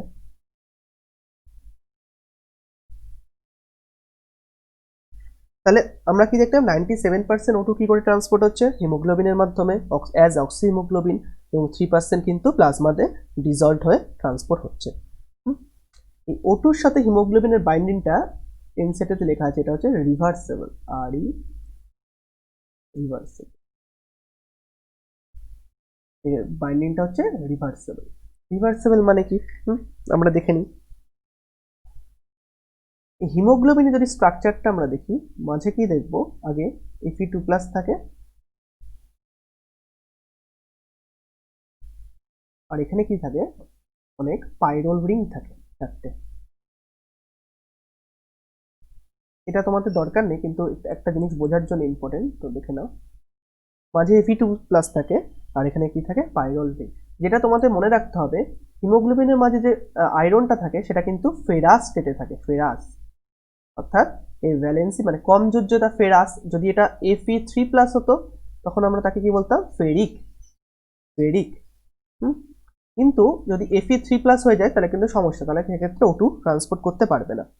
এখানে মনে রাখতে হবে হিমোগ্লোবিনের মাঝে যে আয়রনটা আছে সেটা কিন্তু Fe2+ হিসেবে, ফেরাস হিসাবে থাকে। এই হিমোগ্লোবিন হচ্ছে 4টে পলিপেপটাইড চেন, মানে 4টে পলিপেপটাইড এরকম চেন থাকে। তো এটা একটা হলে এরকম 4টে থাকবে। এই একটা এফির সঙ্গে একটা O2 মলিকুল বাইন্ড করতে পারে। তাহলে 4টে যেহেতু পলিপেপটাইড চেন, তাহলে 1 মলিকুল অফ হিমোগ্লোবিনে আমরা জেনে রাখবো যে 4O2 বাইন্ড, মানে 4টে অক্সিজেন কিন্তু বাইন্ড করতে পারে। একটা মলিকুল হিমোগ্লোবিনের সাথে 4টে O2 মলিকুল বাইন্ড করতে পারে। এটাই হচ্ছে অক্সি হিমোগ্লোবিন, দিয়ে অক্সি হিমোগ্লোবিন ফর্মেশন করবে, HbO2, এটা অক্সি হিমোগ্লোবিন। এবার এখানে রিভার্সেবল মানে কি বললাম, এই যে O2 বাইন্ডিং, এই যে হিমোগ্লোবিনের সাথে যে O2টা বাইন্ড হচ্ছে, এটা কিন্তু একটা রিভার্সেবল প্রসেস, অর্থাৎ O2 হিমোগ্লোবিনের সাথে বাইন্ড হতে পারে, আবার হিমোগ্লোবিন থেকে O2টা কিন্তু ডিসোসিয়েটও হতে পারে। তাহলে O2 যেমন হিমোগ্লোবিনের সাথে বাইন্ড হতে পারে, তেমনি হিমোগ্লোবিন থেকে O2টা কিন্তু কি হতে পারে, ডিসোসিয়েটও হতে পারে। এই এই এই যে ক্যাপাসিটি বা এই যে প্রসেস, ক্যাপাসিটি না, এই যে প্রসেস, এটাকে কি বলে, রিভার্সেবল বাইন্ডিং, রিভার্সেবল বাইন্ডিং। এটা জেনে রাখবে। নেক্সট আমরা আরেকটা ইম্পর্টেন্ট টার্ম আলোচনা করব, সেটা খুব ইম্পর্টেন্ট টার্ম, সেটা হচ্ছে কোঅপারেটিভিটি,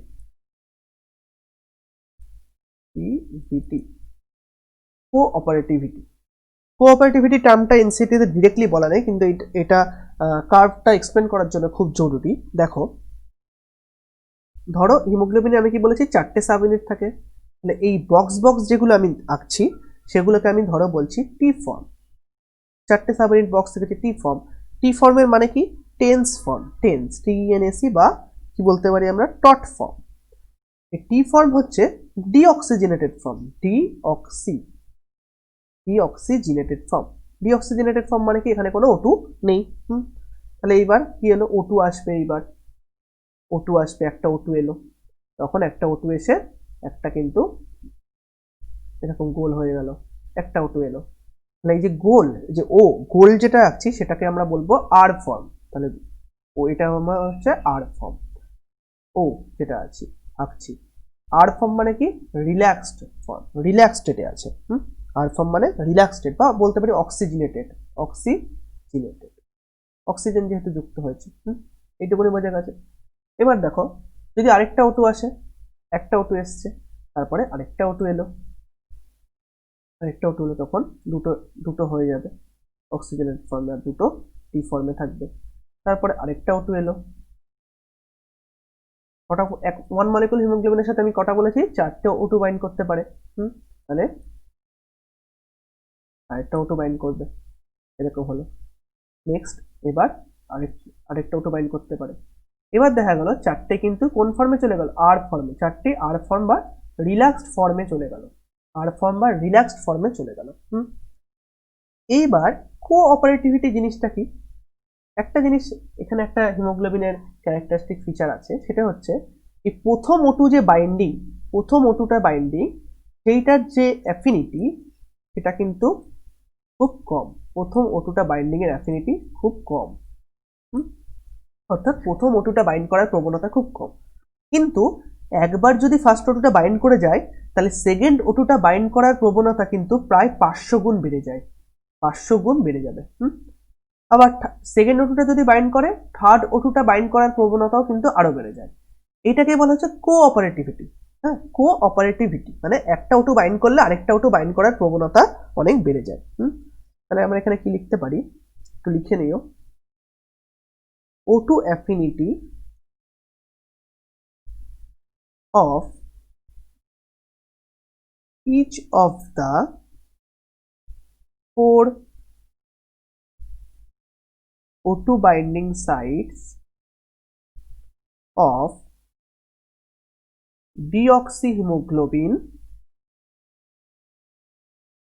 is much lower, খুব কম। The increase in the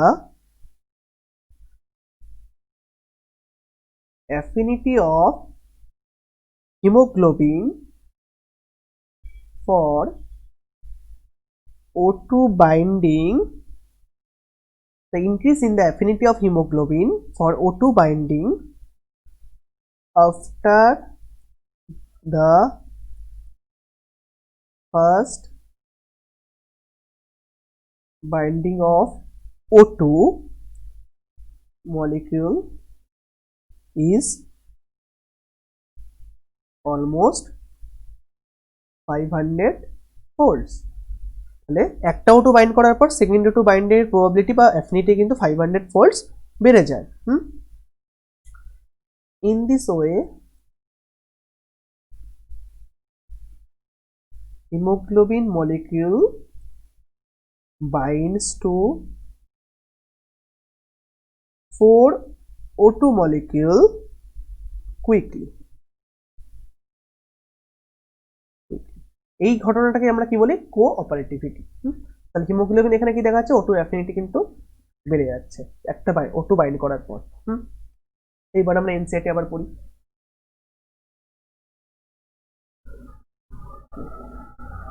transport of oxygen. Haemoglobin কি? হিমোগ্লোবিন একটা red colour iron containing pigment. এখানে যে আয়রনটা আমরা অলরেডি ডিসকাস করে দিলাম, সেটা হচ্ছে ফেরাস হিসাবে থাকে, Fe2+ হিসাবে থাকে, ফেরিক নয়। ফেরিক হলে কিন্তু অন্য ডিজিজ হবে।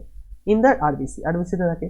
O2 can bind with the haemoglobin in a reversible manner. এই যে রিভার্সেবল ম্যানার মানে কি, O2 হিমোগ্লোবিনের সাথে যেমন বাইন্ড করতে পারে, তেমন হিমোগ্লোবিন থেকে কিন্তু O2 ডিসোসিয়েট হতে পারে। এটাই হচ্ছে reversible manner. To form oxyhaemoglobin, অর্থাৎ HbO2 অক্সি হিমোগ্লোবিন ফর্ম করবে। Each haemoglobin molecule can carry a maximum 4 molecules of O2। এটা আমরা দেখেছি, একটা হিমোগ্লোবিন মলিকুল কিন্তু 4টে O2 মলিকুলকে O2 মলিকুলের সাথে একসাথে থাকতে পারে, বাইন্ডিং বা ক্যারি করতে পারে। Binding of oxygen with haemoglobin is primarily related to the partial pressure of O2। Primarily কিসের উপর নির্ভর করবে? Binding of oxygen with the haemoglobin, অর্থাৎ হিমোগ্লোবিনের সাথে যে অক্সিজেনের বাইন্ডিং, HbO2 যে ফরমেশন, এটা মেনলি কিন্তু কিসের উপর নির্ভর করবে? Partial pressure of the O2, O2 partial pressure. এবার আমাদের জানতে হবে O2 partial pressure of O2, এটা O2 যে পার্শিয়াল প্রেশার মানে PO2 কথা বলেছে, বুঝতেই পারছি, কিন্তু কোথায় PO2 পার্শিয়াল প্রেশার কোথায় সেটা কিন্তু এখানে ডিরেক্টলি বলা নেই, সেটা আমাদের মনে বুঝতে হবে। সেটা কিন্তু কোথায়? টিস্যুতে। টিস্যুতে O2 পার্শিয়াল প্রেশার কত সেটার উপর নির্ভর করবে। এছাড়াও partial pressure of CO2, hydrogen ion concentration and temperature are the other factors which can interfere with this binding. তো এছাড়াও কিছু আদার ফ্যাক্টর আছে, এগুলো আমরা সবকিছু কিন্তু মনে রাখবো না, শিখবো কি করে আদার ফ্যাক্টরস গুলো বাইন্ডিং হচ্ছে। তার আগে আমরা কিন্তু কার্ভটাকে কিন্তু দেখে নিই, কার্ভটাকে বুঝে নিই।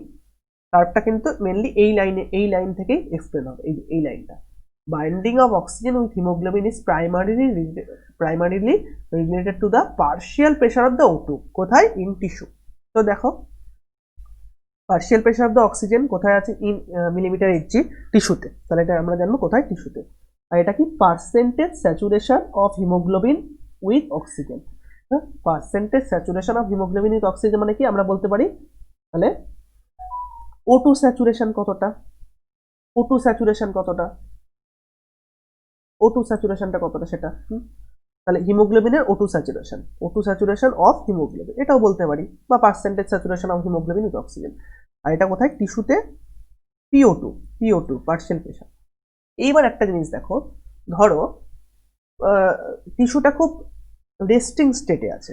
রেস্টিং স্টেটে অর্থাৎ টিস্যু যেখানে বলছে যদি 100 হয়, তাহলে টিস্যুর 100 মিলিমিটার Hg মানে কোনো কাজই করছে না, বেশি কাজই করছে না, তাহলে সেক্ষেত্রে হিমোগ্লোবিনের অক্সিজেন স্যাচুরেশন, অর্থাৎ হিমোগ্লোবিনের অক্সিজেন স্যাচুরেশন দেখো প্রায় কিন্তু 100-র কাছাকাছি, এটা 98, অর্থাৎ প্রায় কিন্তু 100-র কাছাকাছি। তার মানে কি বলতে চাইছে? ধরো এটা টিস্যু, এটা টিস্যু, এখানে টিস্যু আছে, আর এখানে ব্লাড। তাহলে ব্লাড থেকে টিস্যুর দিকে আমরা কি দেখেছি? O2 ট্রান্সপোর্ট হবে, O2 যাবে, ডিফিউশন হবে। এবার ব্লাডের মধ্যে কি আছে? হিমোগ্লোবিন, HbO2 অক্সি হিমোগ্লোবিন আছে। টিস্যুতে এখান থেকে অক্সিজেন ডিসোসিয়েশন হয়ে টিস্যুতে আসবে। কিন্তু যদি টিস্যুতে অলরেডি যদি অক্সিজেনের পরিমাণটা অনেক বেশি থাকে, 100 মিলিমিটার Hg প্রায় হাই থাকে, তবে কি O2 দরকার হবে? টিস্যুর দরকার হবে না। সেক্ষেত্রে কি হিমোগ্লোবিন থেকে O2 ডিসোসিয়েশনের দরকার হবে? দরকার হবে না। তাহলে হিমোগ্লোবিনের সাথে O2 স্যাচুরেশন, তাহলে অ্যাফিনিটি বা স্যাচুরেশন কিন্তু সেক্ষেত্রে অনেক কি হবে? হাই হবে। তার জন্যই তো 100 মিলিমিটার Hg-তে O2 স্যাচুরেশন প্রায় 98, মানে অনেকটা হাই।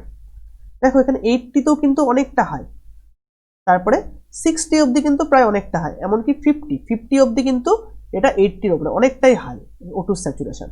কিন্তু যে 50-র কম হয়েছে, 50 থেকে একটু কমেছে, অর্থাৎ যখন টিস্যুতে অক্সিজেনের পরিমাণ কমেছে, 50-ও কমে গেছে, তখন তো অক্সিজেন দরকার, তখন কিন্তু হিমোগ্লোবিনের ডিসোসিয়েশনটা যথেষ্ট এরকম একটা কি দেখা যাচ্ছে, একটা কার্ভ আছে, দেখো এরকম একটা অনেকটা তাড়াতাড়ি নিচে নেমেছে। তার মানে কি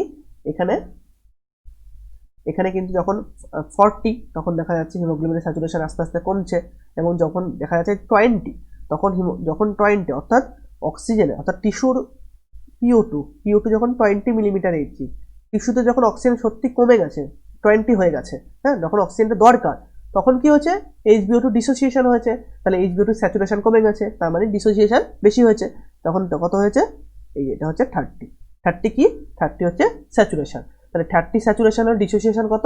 98 মাইনাস 30 করতে পারি আমরা, কত? 68 হবে। তাহলে 68% কি হয়েছে? ডিসোসিয়েশন হয়েছে। ডিসোসিয়েশন তো হতেই হবে, কারণ PO2 অক্সিজেনের লেভেল টিস্যুতে কমে গেছে, তার জন্য ডিসোসিয়েশন হয়ে অক্সিজেন টিস্যুতে চলে এসছে, এই যে 30 হয়েছে। তো এই গ্রাফটা জাস্ট বুঝলেই হবে কিভাবে কেন এটা নামছে, কিভাবে এটা করছে। আর আমি বলেছিলাম এখানে কোঅপারেটিভিটি, অক্সিজেনের সাথে হিমোগ্লোবিনের একটা কোঅপারেটিভিটি, একটা আলাদা ফিচার আছে, ফেনোমেনা, এটা আগে ডিসকাস করেছি। তার জন্যই কিন্তু এটা হঠাৎ করে এতটা নেমে যাচ্ছে, এই কার্ভটা এতটা নেমে যায়। তো এটা অতটা ইন ডিটেল না জানলেও হবে, কিন্তু এই কার্ভটা কিন্তু ভালো করে বুঝতে হবে কেন এটা এরকম হলো। আর এটা হচ্ছে সিগময়েড, যেহেতু অবটেন্ড হয়েছে তার জন্য সিগময়েড কার্ভ বলে এটাকে, সিগময়েড কার্ভ।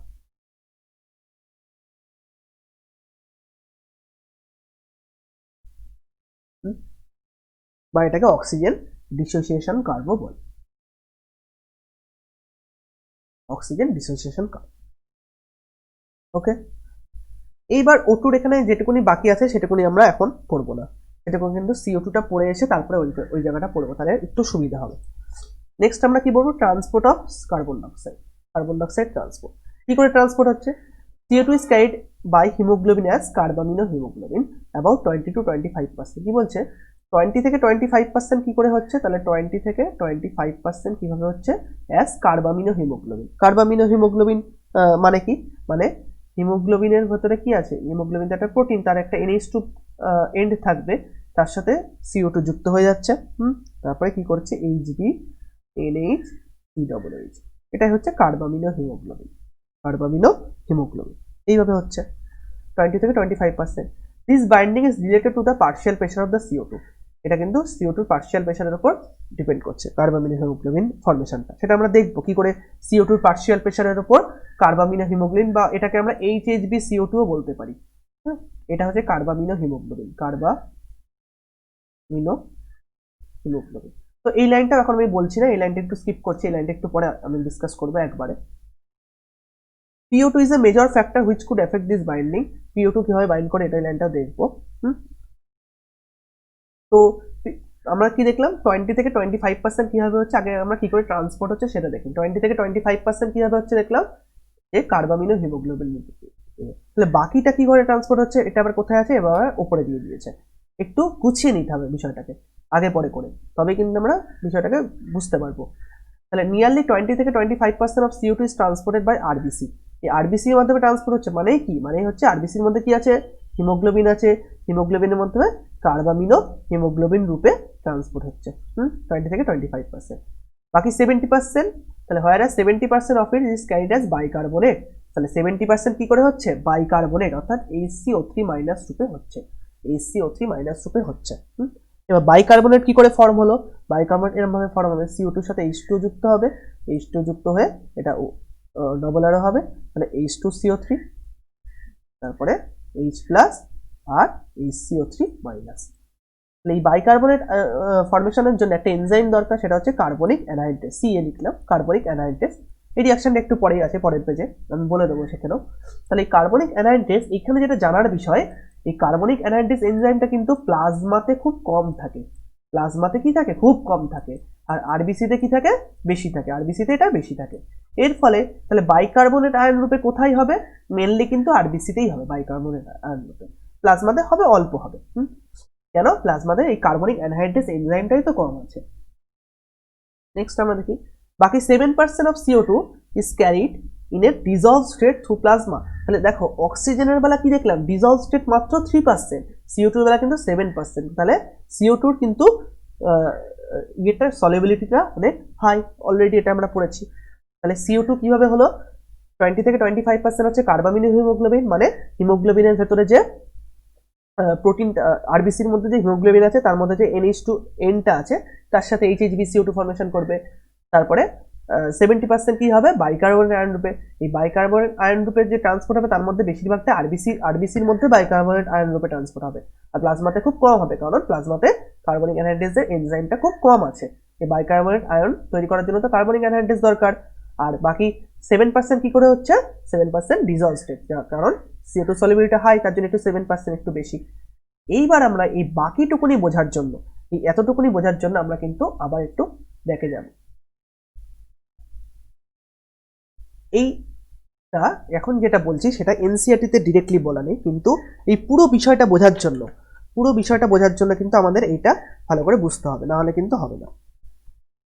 তো এটা দেখে নাও তোমরা একটু ভালো করে।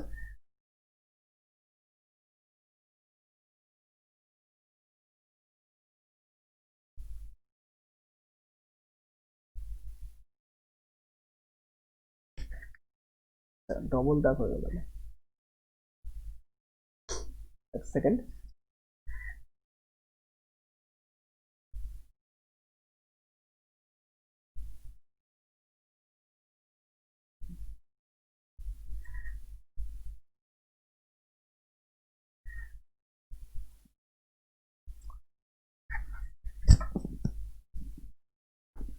এইটা হচ্ছে আরবিসি। আরবিসির মধ্যে কি কি রিয়াকশন আছে সব আমরা এখানে দেখবো। আরবিসি, আরবিসিতে যখন কোথায় আছে প্লাজমা, প্লাজমা থাকবে, প্লাজমার পরেই তো কি থাকবে এদিকে অ্যালভিওলাই বলতে পারি আমি, অ্যালভিওলাই বা এআর এর কাছে কাছে অ্যালভিওলাই বললাম। অর্থাৎ আমরা দুটো ডিফিউশন সাইট পড়েছি, প্রাইমারিলি কোথায় অ্যালভিওলার কাছে। প্রথমে আমরা অ্যালভিওলার কাছে কি কি হয় সেটাকে দেখবো, প্রাইমারি ডিফিউশন সাইট যেটা অ্যালভিওলার। তাহলে হিমোগ্লোবিনে CO2 ট্রান্সপোর্ট আমরা বলেছি কার্বামিনো হিমোগ্লোবিনের মাধ্যমে কিছুটা হবে, সেটা কি HHbCO2। তাহলে HHbCO2 আগে থেকে ফর্ম হয়ে আছে, কি করে ফর্ম হচ্ছে এটা নেক্সট আমরা দেখছি। ধরে নাও ফর্ম হয়ে আছে, তাহলে HHbCO2 থেকে CO2 ডিসোসিয়েশন হলো, CO2 ডিসোসিয়েশন হয়ে CO2 টা আবার কোথায় যাবে, বাইরে যাবে, প্লাজমা দিয়ে বাইরে চলে গেল, কোথায় গেল অ্যালভিওলার কাছে চলে গেল CO2। কেন যায় এটা আমরা প্রথমেই কিন্তু পড়ে ফেলেছি। এইবার এখানে তাহলে কি তৈরি হলো, HHb ফর্মেশন হলো, HHb ডিসোসিয়েশন হয়ে H প্লাস আর Hb মাইনাস, H প্লাস আর Hb মাইনাস তৈরি হলো। এইবার এখানে কি হয় HCO3 বাইকার্বনেট আয়ন, কারণ এই CO2 এর সঙ্গে H2 প্লাজমাতে কিছু পরিমাণ তো বাইকার্বনেট আয়ন তৈরি হয়েছে, সেই বাইকার্বনেট আয়নটা কিন্তু ভেতরে প্রবেশ করে।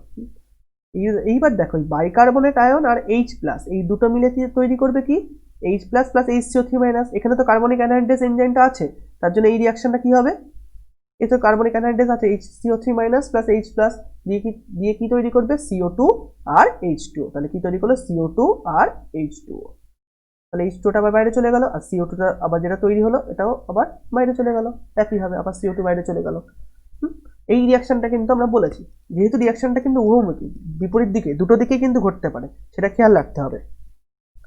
এইবার আমরা জানি অ্যালভিওলাই থেকে কি আসবে, O2 আসলো, O2 এলো, আর এখানে কি আছে Hb মাইনাস আছে, Hb মাইনাস আর O2 এই দুটো মিলে কি তৈরি করলো HbO2, যেটাকে আমরা কি বললাম অক্সি হিমোগ্লোবিন। তাহলে এখানে এইভাবে হলো, তাহলে O2 এভাবে ট্রান্সপোর্ট হলো, CO2 এভাবে বাইরে বেরোলো। এখানে একটা খুব ইম্পর্টেন্ট জিনিস সেটা হচ্ছে দেখো HCO3 মাইনাস যেহেতু একটা নেগেটিভ চার্জ আয়ন যেহেতু ভেতরে ঢুকেছে, তার জন্য এখানে কি হবে একটা নেগেটিভ চার্জ আয়ন ভেতর থেকে বাইরে যাবে, এখানে এটা কি Cl মাইনাস, Cl মাইনাস, আচ্ছা ঠিক করে লিখে নিই, Cl মাইনাস, Cl মাইনাস কি ভেতর থেকে বাইরে চলে গেল। এই ঘটনাকে আমরা কি বলি ক্লোরাইড শিফট, ক্লোরাইড শিফট।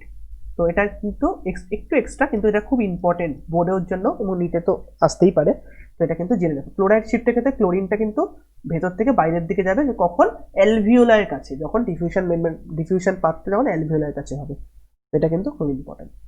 তো এই জিনিসটা কিন্তু মনে রাখলে অনেক সুবিধা হবে। তার আগে একটা এটা হচ্ছে অ্যালভিওলাই হলো, আরেকটা ডিফিউশন পাথ আছে, আরেকটা কি আছে, আরেকটা হচ্ছে যখন টিস্যুর কাছে, তো টিস্যুর কাছেও কি ঠিক কি ঘটনা হয় আমরা দেখে নিই। টিস্যুর কাছে কি হচ্ছে দেখে নিই, তাহলে এটা হচ্ছে আরবিসি, আরবিসিটা এখন কোথায় আছে, এখন টিস্যুর কাছে আছে, এখানে প্লাজমা, এখানে হচ্ছে টিস্যু। ওকে, তাহলে এখানে দেখো টিস্যু থেকে কি আসবে, টিস্যু থেকে CO2 আরবিসির ভেতরে ঢুকছে, এগুলো আমরা দেখেছি কেন ঢুকছে CO2। আর HbO2 যে ফর্মেশন হয়েছিল নিচে অক্সি হিমোগ্লোবিন, টিস্যুতে তো অক্সিজেন যাবে, অক্সিজেনের কি হবে ডিসোসিয়েশন হবে, তাহলে টিস্যুতে অক্সিজেন চলে গেল, অক্সিজেনের ডিসোসিয়েশন হলো, তাহলে HbO2 ডিসোসিয়েশন হয়ে Hb আর O2 তৈরি হয়। এইবার দেখো CO2 তো ভেতরে ঢুকলো, এইবার এখানে কি হয় H2O ভেতরে ঢুকে, H2O ভেতরে ঢুকে। এইবার আমরা জানি এখানে কিন্তু কার্বনিক অ্যানহাইড্রেস এনজাইমটা আছে, কার্বনিক অ্যানহাইড্রেস আরবিসিতে, তার জন্য কি হয় CO2 প্লাস H2O মিলে তৈরি করে কি H প্লাস আর কি করে HCO3 মাইনাস, এবং HCO3 মাইনাসটা বাইরে বেরিয়ে যায়। এবার HCO3 মাইনাস বাইরে বেরিয়ে গেল, যেহেতু HCO3 মাইনাস এখানে বাইরে বেরিয়ে গেল, তার জন্য Cl মাইনাস, তাহলে ক্লোরাইড শিফট আমরা বললাম যে Cl মাইনাস এবার কি হবে ভেতরে ঢুকবে, তাহলে ক্লোরাইড শিফট এবার কিন্তু উল্টো দিকে হলো, শিফটটা ক্লোরিনের শিফটটা এবার উল্টো দিকে হলো। সুতরাং কখন কোথায় হচ্ছে এটাও কিন্তু ক্লোরাইড শিফট, কখন কোথাও কোন দিকে হচ্ছে সেটা একটু মনে রাখার চেষ্টা করবে। নেক্সট আমরা কি দেখি, তাহলে এখানে H প্লাস আছে আর HCO3 মাইনাস আছে। এইবার এখানে যে HB ফর্মেশন হয়েছে, HBর সঙ্গে কি হয়েছে, HCO3 মাইনাস বাইরে চলে গেছে, H প্লাস আর HB মিলে তৈরি করেছে কি HHB ফর্মেশন করে। আর এখানে CO2টা ভেতরে এসছে, HHB আর CO2 মিলে তৈরি করবে কি HHB CO2, HHB CO2। বোঝা গেল? HHB CO2 অর্থাৎ কি করছে, কার্বামিনো হিমোগ্লোবিন ফর্মেশন করছে। এই জিনিসটা কিন্তু খুব ভালো করে মনে রাখতে হবে, তবে কিন্তু আমরা এনসিইআরটির বাকি যে লাইনগুলো আমি যেগুলো স্কিপ করেছি ফার্স্টে পড়ানোর সময়, সেগুলো কিন্তু খুব সুন্দর করে আমরা থিওরিটিক্যালি তো বুঝবোই এবং প্র্যাকটিক্যালিও কিন্তু খুব ভালো করে বুঝতে পারবো।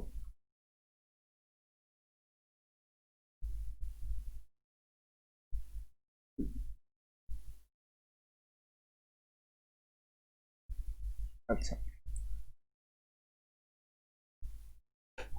এখানেই বলে দিই কিছুটা। নেক্সট আমরা দেখি, নেক্সট আমরা কি দেখবো, এই জিনিসটা এবার এইটারই কিন্তু কিভাবে আমরা অ্যাপ্লিকেশন করছি সেটা দেখি। একটা দেখবো বোর এফেক্ট। বোর এফেক্ট এনসিইআরটিতে ডিরেক্টলি অন্যভাবে বলা নেই বোর এফেক্ট, কিন্তু লাইনটা লেখা আছে, ওটাই যে বোর এফেক্ট সেটা কিন্তু বলা নেই, কিন্তু লাইনটা লেখা আছে। বোর এফেক্ট কি বলেছে, কি বলছে, যদি PCO2 partial pressure of CO2 যদি বেড়ে যায় তবে কি হবে, O2 যে ডিসোসিয়েশনটা সেটা আরো র্যাপিডলি হবে। অর্থাৎ পার্শিয়াল প্রেশার অফ CO2 যদি বেড়ে যায় তাহলে dissociation of O2, dissociation of O2 যে ডিসোসিয়েশন HbO2 থেকে সেটা কিন্তু কি হচ্ছে, বেশি বেড়ে যাচ্ছে। তাহলে দেখো O2 যদি ডিসোসিয়েশনটা বেড়ে যায়, আচ্ছা কার্ভটা আঁকার চেষ্টা করি, সেটা হচ্ছে দেখো O2 যদি ডিসোসিয়েশন বেড়ে যায়, নর্মালি ধরো এরকম ছিল, এবার O2 ডিসোসিয়েশন বেড়ে গেছে, তাহলে ডিসোসিয়েশন বেড়ে গেলে কার্ভটা কোন দিকে শিফট করবে, ডান দিকে, তাহলে কার্ভটা কিন্তু ডান দিকে শিফট করবে, রাইট। তাহলে এখানে কেন বেড়ে গেছে, এখানে PCO2 বেড়ে গেছে। PCO2 বাড়লে কি বলছি আমি, O2 ডিসোসিয়েশনটা বেড়ে যায়, এইটা একটা লাইন। এই লাইনটাও তোমরা মনে রাখতে পারো, CO2 বাড়লে কি হবে, পিএইচ কমে যাবে, এরকম ভাবে পিএইচ কমে যাবে এবং ডিসোসিয়েশন O2 বেড়ে যাবে। কিন্তু এই লাইনটা আমরা এভাবে মনেও রাখবো এবং এই লাইনটা সত্যিই কেন হচ্ছে সেটা বুঝবো। দেখো একটা জিনিস এখানে দেখো, CO2 যদি বেড়ে যায়, পার্শিয়াল প্রেশার অফ CO2 যদি বেড়ে যায়, ওকে, তাহলে পার্শিয়াল প্রেশার অফ CO2 বেড়ে গেলে তাহলে CO2 এখানে বেশি বেশি চলে আসছে CO2, তাহলে CO2 যদি অনেক চলে আসে এখানে, তাহলে কি হবে, H plus CO2 plus H2O মিলে H প্লাস তৈরি করবে, H প্লাস কি হবে, অনেক বেশি হবে, H plus formation, H plus formation অনেক বেশি হবে, তাহলে পিএইচ কমে যাবে H প্লাস ফর্মেশন হলে। তাহলে H প্লাস ফর্মেশন যদি বেশি হয় সেক্ষেত্রে H প্লাসের সঙ্গে HBও বেশি বেশি ডিসোসিয়েশন হবে O2 থেকে, তাহলে H প্লাস আর HB মিলে HHB ফর্মেশন করবে, HHB ফর্মেশন করবে। তাহলে HB যদি ডিসোসিয়েশন বেশি হয়, ডিসোসিয়েশন না মানে HB যদি HHB ফর্মেশন বেশি হয় তাহলে HbO2 থেকে HB ডিসোসিয়েশনটাও বেশি হবে, তাহলে O2 বেশি হবে, তাহলে O2 বেশি ডিসোসিয়েশন হলে O2 কিন্তু HbO2 থেকে ডিসোসিয়েশনটা বেশি হবে। মানে কি, CO2 যদি বাড়ে, দেখো এখানে H প্লাস বাড়ছে, H প্লাস বাড়লে পিএইচ কমবে, H প্লাস বাড়লে HbO2 থেকে HB ডিসোসিয়েশন বাড়বে, ফলে O2 ডিসোসিয়েশন বাড়বে, নর্মাল। তাহলে কিন্তু আমরা এই রিঅ্যাকশনগুলো থেকে খুব সুন্দরভাবে এই লাইনটা কিন্তু আমরা বুঝতেও পারছি এবং আমরা নিজেদের সাথে মিলিয়েও নিতে পারছি, এইটা ইম্পর্টেন্ট। তো লাইনটাও মনে রাখবে প্লাস অ্যাকচুয়ালি কেন হয় সেটাও কিন্তু মনে রাখার চেষ্টা করবে। নেক্সট আরেকটা ইম্পর্টেন্ট খুব, এগুলো থেকে প্রতিটা কোশ্চেন আসার সম্ভাবনা খুব বেশি। এনসিইআরটি একটা লাইন আছে, বলছে কি, টিস্যুতে PCO2 যদি বেড়ে যায়, H প্লাসের কনসেন্ট্রেশন যদি বেড়ে যায়, টেম্পারেচার যদি বেড়ে যায় টিস্যুতে, এবং PO2 পার্শিয়াল প্রেশার O2 যদি কমে যায়, তবে কি হবে, O2-র যে কার্ভটা সেটা ডান দিকে শিফট করবে। ডান দিকে O2-র কার্ভটা শিফট করার মানে কি, মানে হিমোগ্লোবিনের থেকে অক্সিজেনের ডিসোসিয়েশন হবে, ডিসোসিয়েশনটা বাড়বে। O2-র কার্ভটা কোন দিকে শিফট করছে, মানে ডান দিকে শিফট করবে, এই দিকে। এই ডান দিকে শিফট করা মানে কি, এই কিন্তু বুঝতে হবে। বাঁ দিকে শিফট করা মানে কি, O2-র অ্যাফিনিটি বাড়বে, হিমোগ্লোবিনের O2-র প্রতি অ্যাফিনিটি বাড়বে, স্যাচুরেশন বাড়বে। আর ডান দিকে শিফট করা মানে কি, ডিসোসিয়েশন বাড়বে। এটা কিন্তু মাথায় রাখতে হবে। তাহলে এই যে টিস্যুতে যদি কি বলছে, টিস্যুতে PCO2 বাড়লে, তাহলে আমরা এখান থেকে দেখে নিই টিস্যু কোথায় আছে, নিচে যে টিস্যুর ক্ষেত্রে, এই যেখানে টিস্যুতে কি বলছে, PCO2 বাড়লে, তাহলে PCO2 যদি টিস্যুতে বাড়ে, CO2 ভেতরে ঢুকবে, তারপরে কি বলবে, CO2 বাড়লে H প্লাস বাড়বে, অবশ্যই CO2 বাড়লে H প্লাস বাড়ছে, এটা কিন্তু বোর এফেক্টই অ্যাকচুয়ালি। তাহলে CO2 বাড়লে H প্লাস বাড়বে, এইচ প্লাস বাড়বে এবং এখানে এক্সট্রা বলে টেম্পারেচারটা বলছে, টেম্পারেচার যদি বেড়ে যায়, আসলে টেম্পারেচার বাড়লে তো মেটাবলিক অ্যাক্টিভিটিগুলো আস্তে আস্তে বাড়বে, তাহলে CO2 পরিমাণ এমনিও বাড়বে, তাহলে টেম্পারেচারটা আমাদের মনে রাখতে হবে। এবং কি বলেছে, টিস্যুতে PO2 কমে গেছে, O2তে যদি টিস্যুতে যদি PO2 কম থাকে, এখানে যদি লেস থাকে, অবশ্যই এখানে এখানে তাহলে হাই হবে, তাহলে হাই থেকে তো লেসের দিকে অবশ্যই যাবে, তাই না? তাহলে হিমোগ্লোবিন এখানে O2 ডিসোসিয়েশন তো এমনিই হচ্ছে, তাহলে কিন্তু আমরা এখান থেকে প্লাস লাইনটা কিন্তু এভাবেও কিন্তু আমরা এক্সপ্লেন করতে পারলাম। এই যে CO2 তে আমরা কি বলছে, বেড়ে গেছে, তার মানে CO2 ভেতরে ঢুকছে, ভেতরে ঢুকলে H প্লাস কনসেন্ট্রেশন বাড়বে, H প্লাস কনসেন্ট্রেশন বাড়লে pH কমবে, এবং টেম্পারেচার কিন্তু এখানে বলছে বেড়ে গেছে টিস্যুতে, টেম্পারেচার বাড়লে CO2 এখানে অলরেডি বাড়ছে, তাহলে H প্লাস কনসেন্ট্রেশন বাড়লে HB এখানে বেশি বেশি ডিসোসিয়েশন হবে, HB ডিসোসিয়েশন বেশি হলে O2 ডিসোসিয়েশন বেশি হবে। এছাড়াও এখানে বলছে O2 তো লেস আছে, তাহলে আরো O2 ডিসোসিয়েশনটা ফেভার করবে। তো আশা করি এটা বোঝা গেল।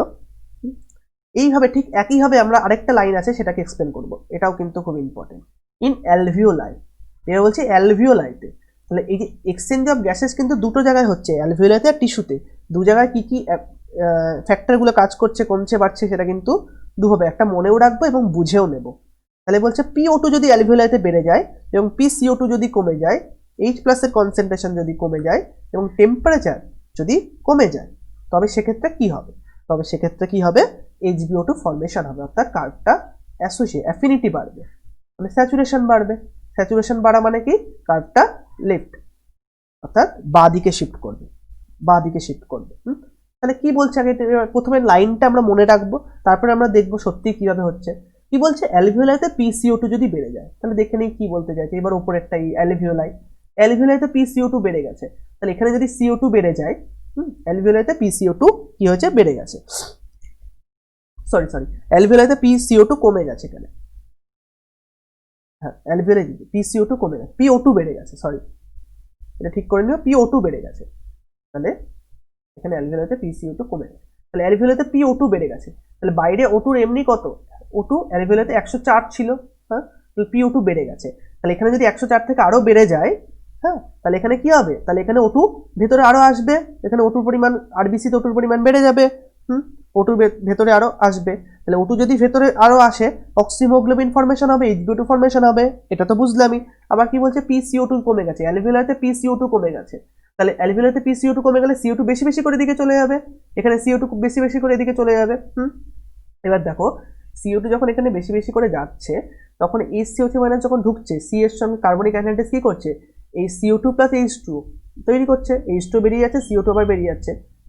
তাহলে এখানে HbCO2 যে ডিসোসিয়েশনে HB ফর্মেশন হয়েছিল, H প্লাস আর HB মাইনাস, এই H প্লাস, এই H প্লাসটা কি হচ্ছে, তাহলে এখানে যদি CO2 কম থাকে, CO2 যদি বাইরে কম থাকে, তাহলে বেশি CO2 দরকার, তো বেশি CO2 যাবে, বেশি CO2 যাওয়ার জন্য কি হবে, কার্বনিক অ্যানাইডেসটা অনেক বেশি কাজ করবে, ফলে HCO3 মাইনাস আর H প্লাস মিলে CO2 আর H2 তৈরি করবে, তাহলে কি হবে, CO2 আর H2 তৈরি করলে H প্লাস তো ইউটিলাইজ হয়ে যাচ্ছে, H প্লাস তো ইউজ হয়ে যাচ্ছে, তাহলে H প্লাসের কনসেন্ট্রেশন এখানে কি হবে, কমে যাবে, H প্লাসের কনসেন্ট্রেশন কমে যাবে। এবং টেম্পারেচার যদি কি বলেছে, অ্যালভিওলাইতে কম থাকে, টেম্পারেচার যদি অ্যালভিওলাইতে কম থাকে, টেম্পারেচার কম থাকলেই তো CO2 কম থাকবে, এটা আগেই বলেছি। তাহলে লাইনটা দেখো, এখান থেকেও বুঝলাম, আবার কিন্তু এমনি বইয়ের যে লাইনটা সেটাও কিন্তু আমরা মনে রাখবো। তাহলে O2 বেড়ে গেলে অ্যালভিওলাইতে কোথায় বেড়ে যাবে সেটা ইম্পর্টেন্ট, অ্যালভিওলাইতে O2 বেড়ে যাচ্ছে, PCO2 কমে যাচ্ছে, H প্লাস কমে যাচ্ছে, এবং টেম্পারেচার কমে গেলে কি হবে, কার্ভটা লেফট দিকে শিফট করবে। তো এনসিটি লাইনগুলো সবই এক্সপ্লেন হয়ে গেছে এখান থেকে, কিন্তু এর পরেও আমরা কি করব, আরেকটা এছাড়াও কিছু এক্সট্রা আমরা জিনিস দেখে নেব ইম্পর্টেন্ট, সেটা হচ্ছে খুব খুব ইম্পর্টেন্ট। কি কি ফ্যাক্টরস আছে, ফ্যাক্টরস একটা সাম আপ বলতে পারেন, এটা factors that favours R state of haemoglobin. আমি বিভিন্ন ভাবে লিখছি যাতে তোমাদেরই কোশ্চেনগুলো করতে সুবিধা। আর্ট স্টেট অফ হিমোগ্লোবিন মানে কি, relax state. Art state of haemoglobin মানে কি, হিমোগ্লোবিনের অক্সিহিমোগ্লোবিন ফর্মেশন, এটাকে আর্ট স্টেট অফ হিমোগ্লোবিন লিখতে পারি, অক্সিহিমোগ্লোবিন লিখতে পারি, অথবা লিখতে পারি আমি কার্ভটা লেফট দিকে শিফট করবে, অর্থাৎ কার্ভটা ধরো এটা নর্মাল কার্ভ ছিল, তাহলে কার্ভটাকে আমি লেফট দিকে শিফট করাচ্ছি, কি করে লেফট দিকে শিফট করবে, কোন কোন ফ্যাক্টরস হলে, সেটা কিন্তু আমরা দেখবো। এক নম্বর হচ্ছে ফিটাস হিমোগ্লোবিনের ক্ষেত্রে কিন্তু O2 অ্যাফিনিটি অনেক বেশি থাকে, এটা জেনে দেখো, অ্যাডাল্ট হিমোগ্লোবিনের থেকে foetus haemoglobin, adult haemoglobin alpha 2 beta 2 হয়, ফিটাস হিমোগ্লোবিন কিন্তু আলফা 2 ডেল্টা 2 হবে, ডেল্টা টু। সুতরাং ফিটাস হিমোগ্লোবিন কিন্তু O2 অ্যাফিনিটি অনেক বেশি থাকে ফিটাস হিমোগ্লোবিনের ক্ষেত্রে অ্যাডাল্টের তুলনায়। আবার কি হবে, হায়ার অল্টিটিউড, হায়ার অল্টিটিউডে যদি যায়, অল্টিটিউড বা হায়ার অল্টিটিউডে যারা বসবাস করে তাদের কিন্তু হিমোগ্লোবিন O2 অ্যাফিনিটি একটু বেশি থাকে। হ্যাঁ, এই কার্ভটা ডান দিকে বাঁ দিকে শিফট করে। তারপরে ব্লাডের পিএইচ যদি কমে যায়, ব্লাড পিএইচ যদি কমে যায়, কিসের পিএইচ এখানে লিখে রাখতে হবে, ব্লাডের পিএইচ যদি কমে যায়, তাহলে ব্লাডের পিএইচ কমে সরি ব্লাডের পিএইচ যদি বেড়ে যায়, ব্লাডের পিএইচ যদি বেড়ে যায়, তাহলে পিএইচ বেড়ে যাওয়া মানে কি H প্লাসের কনসেন্ট্রেশন কমে যাওয়া, তাহলে ব্লাডের পিএইচ বেড়ে গেলেও কিন্তু এই কার্ভটা এইদিকে শিফট করবে। অলরেডি পিএইচ হলে কি হবে সেটা আমরা বলে রেখেছি। এছাড়াও কিছু হায়ার অল্টিটিউডে থাকে কিছু অ্যানিমেলস আছে, যেমন হচ্ছে লামা বা ভিকুনা। এদের ক্ষেত্রেও যেহেতু হায়ার অল্টিটিউডসে থাকে, এদের হিমোগ্লোবিনের কিন্তু কার্ভটা বাঁদিকে শিফট করে থাকে। এবং যদি PCO two partial pressure of CO2 যদি কম থাকে, তবে কিন্তু কার্ভটা বাঁদিকে শিফট করবে। তো এগুলো একটু এভাবে মনে রাখতে পারো বা একটু প্র্যাকটিক্যালি মনে রাখা যায়। যেমন পার্শিয়াল প্রেশার অফ CO2 কম থাকা মানে কি, CO2 পার্শিয়াল প্রেশার কম মানে কি, CO2 পার্শিয়াল প্রেশার কম থাকা মানে ধরা যাক যে CO2 পার্শিয়াল প্রেশার কম আছে, মানে CO2 কম আছে পার্শিয়াল প্রেশার, তাহলে CO2 কি হবে, এখান থেকেও আমরা বলতে পারি,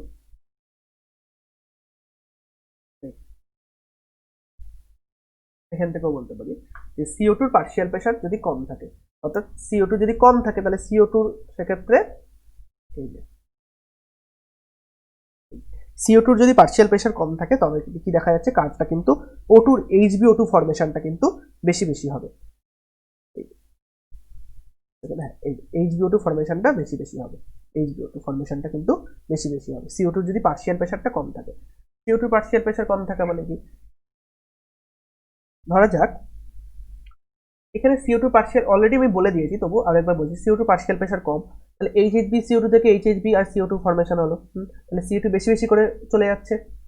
হ্যাঁ, তাহলে HHB থেকে HB মাইনাস হলো, HB মাইনাস থেকে আবার HbO2, তাহলে অক্সিজেনের অ্যাফিনিটিটা কিন্তু এখান থেকে বেড়ে গেল। সুতরাং এইগুলো থেকেও কিন্তু তোমরা একটা মিলিয়ে নিতে পারো, প্লাস মনেও রাখতে হবে, প্লাস এটা মিলিয়েও নিতে হবে। এবার আমরা নেক্সট পড়বো factors that favours the T state of haemoglobin. Factors favour হচ্ছে টি স্টেট বলতে পারি, অথবা কি বলতে পারি, আমরা বলতে পারি যে কার্ভটা ডান দিকে শিফট করবে, টি স্টেট বলতে পারি, বা বলতে পারি কার্ভটা ডান দিকে শিফট করবে, অথবা বলতে পারি যে factors that favour the O2 dissociation of haemoglobin, এটাও বলতে পারি, বিভিন্ন ভাবে কিন্তু বলতে পারে। তার মানে কি, কার্ভটা যদি এরকম হয় তাহলে কার্ভটা এইদিকে শিফট করেছে। কেন শিফট করেছে এগুলো কিন্তু অলরেডি আমরা পড়েছি। তাহলে পিএইচ যদি কমে যায় মানে H প্লাসের কনসেন্ট্রেশন যদি বেড়ে যায়, এটা একটা কারণ হতে পারে। 2 নম্বর কারণ কি হতে পারে, PCO2 যদি বেড়ে যায়, এটাকে আমরা কি বোর এফেক্ট বলেছি, বোর এফেক্ট। PCO2 যদি বেড়ে যায়, BOHR Bohr effect. Partial pressure of CO2 যদি বেড়ে যায় তাহলে ভাবে PO2 যদি কমে যায়, তারপরে টেম্পারেচার যদি বেড়ে যায় তবে কিন্তু ডান দিকে শিফট করতে পারে। এছাড়াও কিন্তু আরেকটা আছে, ধরো 2,3-BPG, 2,3-বিসফসফোগ্লিসারিক অ্যাসিড, গ্লিসারেট, এটা একটা বাই প্রোডাক্ট অফ গ্লাইকোলাইসিস। এটা এনসিইআরটি তে বলা নেই directly, by product of glycolysis, এটা দেখে রাখতে পারো। বাই প্রোডাক্ট অফ গ্লাইকোলাইসিস মানে কি, গ্লাইকোলাইসিস তো সাধারণত অক্সিজেন লাগবে না, তাহলে দেখো 2,3-BPG, তো যদি ধরো 2,3-BPG কি হয়েছে, 2,3-BPG বেশি হচ্ছে, 2,3-BPG বেশি হচ্ছে, তখন 2,3-BPG যদি বেশি হয়, যদি এক্সেস হয়ে যায়, তখন সেল বুঝতে পারে আচ্ছা 2,3-BPG বেশি হচ্ছে মানে গ্লাইকোলাইসিস বেশি হচ্ছে, তার মানে কি আমার গ্লাইকোলাইসিস বেশি হওয়া মানে কি আমার পার্শিয়াল প্রেশার অফ অক্সিজেন টিস্যুতে কমে গেছে। হ্যাঁ, তখন কি করে, তখন টিস্যুতে যেহেতু পার্শিয়াল প্রেশার অফ অক্সিজেন কমে গেছে, ধরো এটা টিস্যুতে PO2 কমে গেছে, তখন কি করবে, ব্লাড থেকে হিমোগ্লোবিন বেশি বেশি করে দিয়ে দেবে টিস্যুতে, কারণ যেহেতু অক্সিজেন প্রেশার কমে গেছে, বেশি দরকার O2 টিস্যুতে। সুতরাং আশা করি এই জিনিসগুলো আর অসুবিধা হবে না এখান থেকে। তো এই ফ্যাক্টরগুলো কিন্তু আবার মনে রাখবে, নিজের মতো করে মনে রাখতে হবে, এটা খাতায় নিজের মতো করে খাতায় কিন্তু নোট করে রাখলেই সবচেয়ে বেশি সুবিধা, তাহলে এনসিইআরটি কিন্তু ছড়িয়ে ছিটিয়ে লেখানো আছে। তো এবার এনসিইআরটি পড়ি, এইগুলো আমরা সব লাইনগুলো পড়ে ফেলেছি। Partial pressure of CO2, hydrogen concentration আর টেম্পারেচার আর আদার ফ্যাক্টরস, এই ফ্যাক্টরসগুলো কিভাবে কাজ করে, এই যে on binding of O2 with hemoglobin. In the alveoli where there is high PO2, low PCO2, lesser H plus concentration and lower temperature, the factors are all favorable for the formation of oxyhemoglobin. Oxyhemoglobin formation এর জন্য favour করবে। Whereas in tissue low PO2, high PCO2, high H plus concentration and higher temperature exist, the conditions are favorable for the dissociation of oxygen from the oxygen hemoglobin. এই লাইনগুলো তোমরা ভালো করে পড়ে নিও, মানে এই লাইনগুলো সব আমরা এক্সপ্লেন করে দিয়েছি। This clearly indicates that the O2 gets bound to the hemoglobin in the lung surface and gets dissociated at the tissue. Every 100 milliliter of oxygenated blood can deliver around 5 millimeter of O2 to the tissue under normal physiological conditions. তো এটা পড়ে নিও, একটা data বলেছে।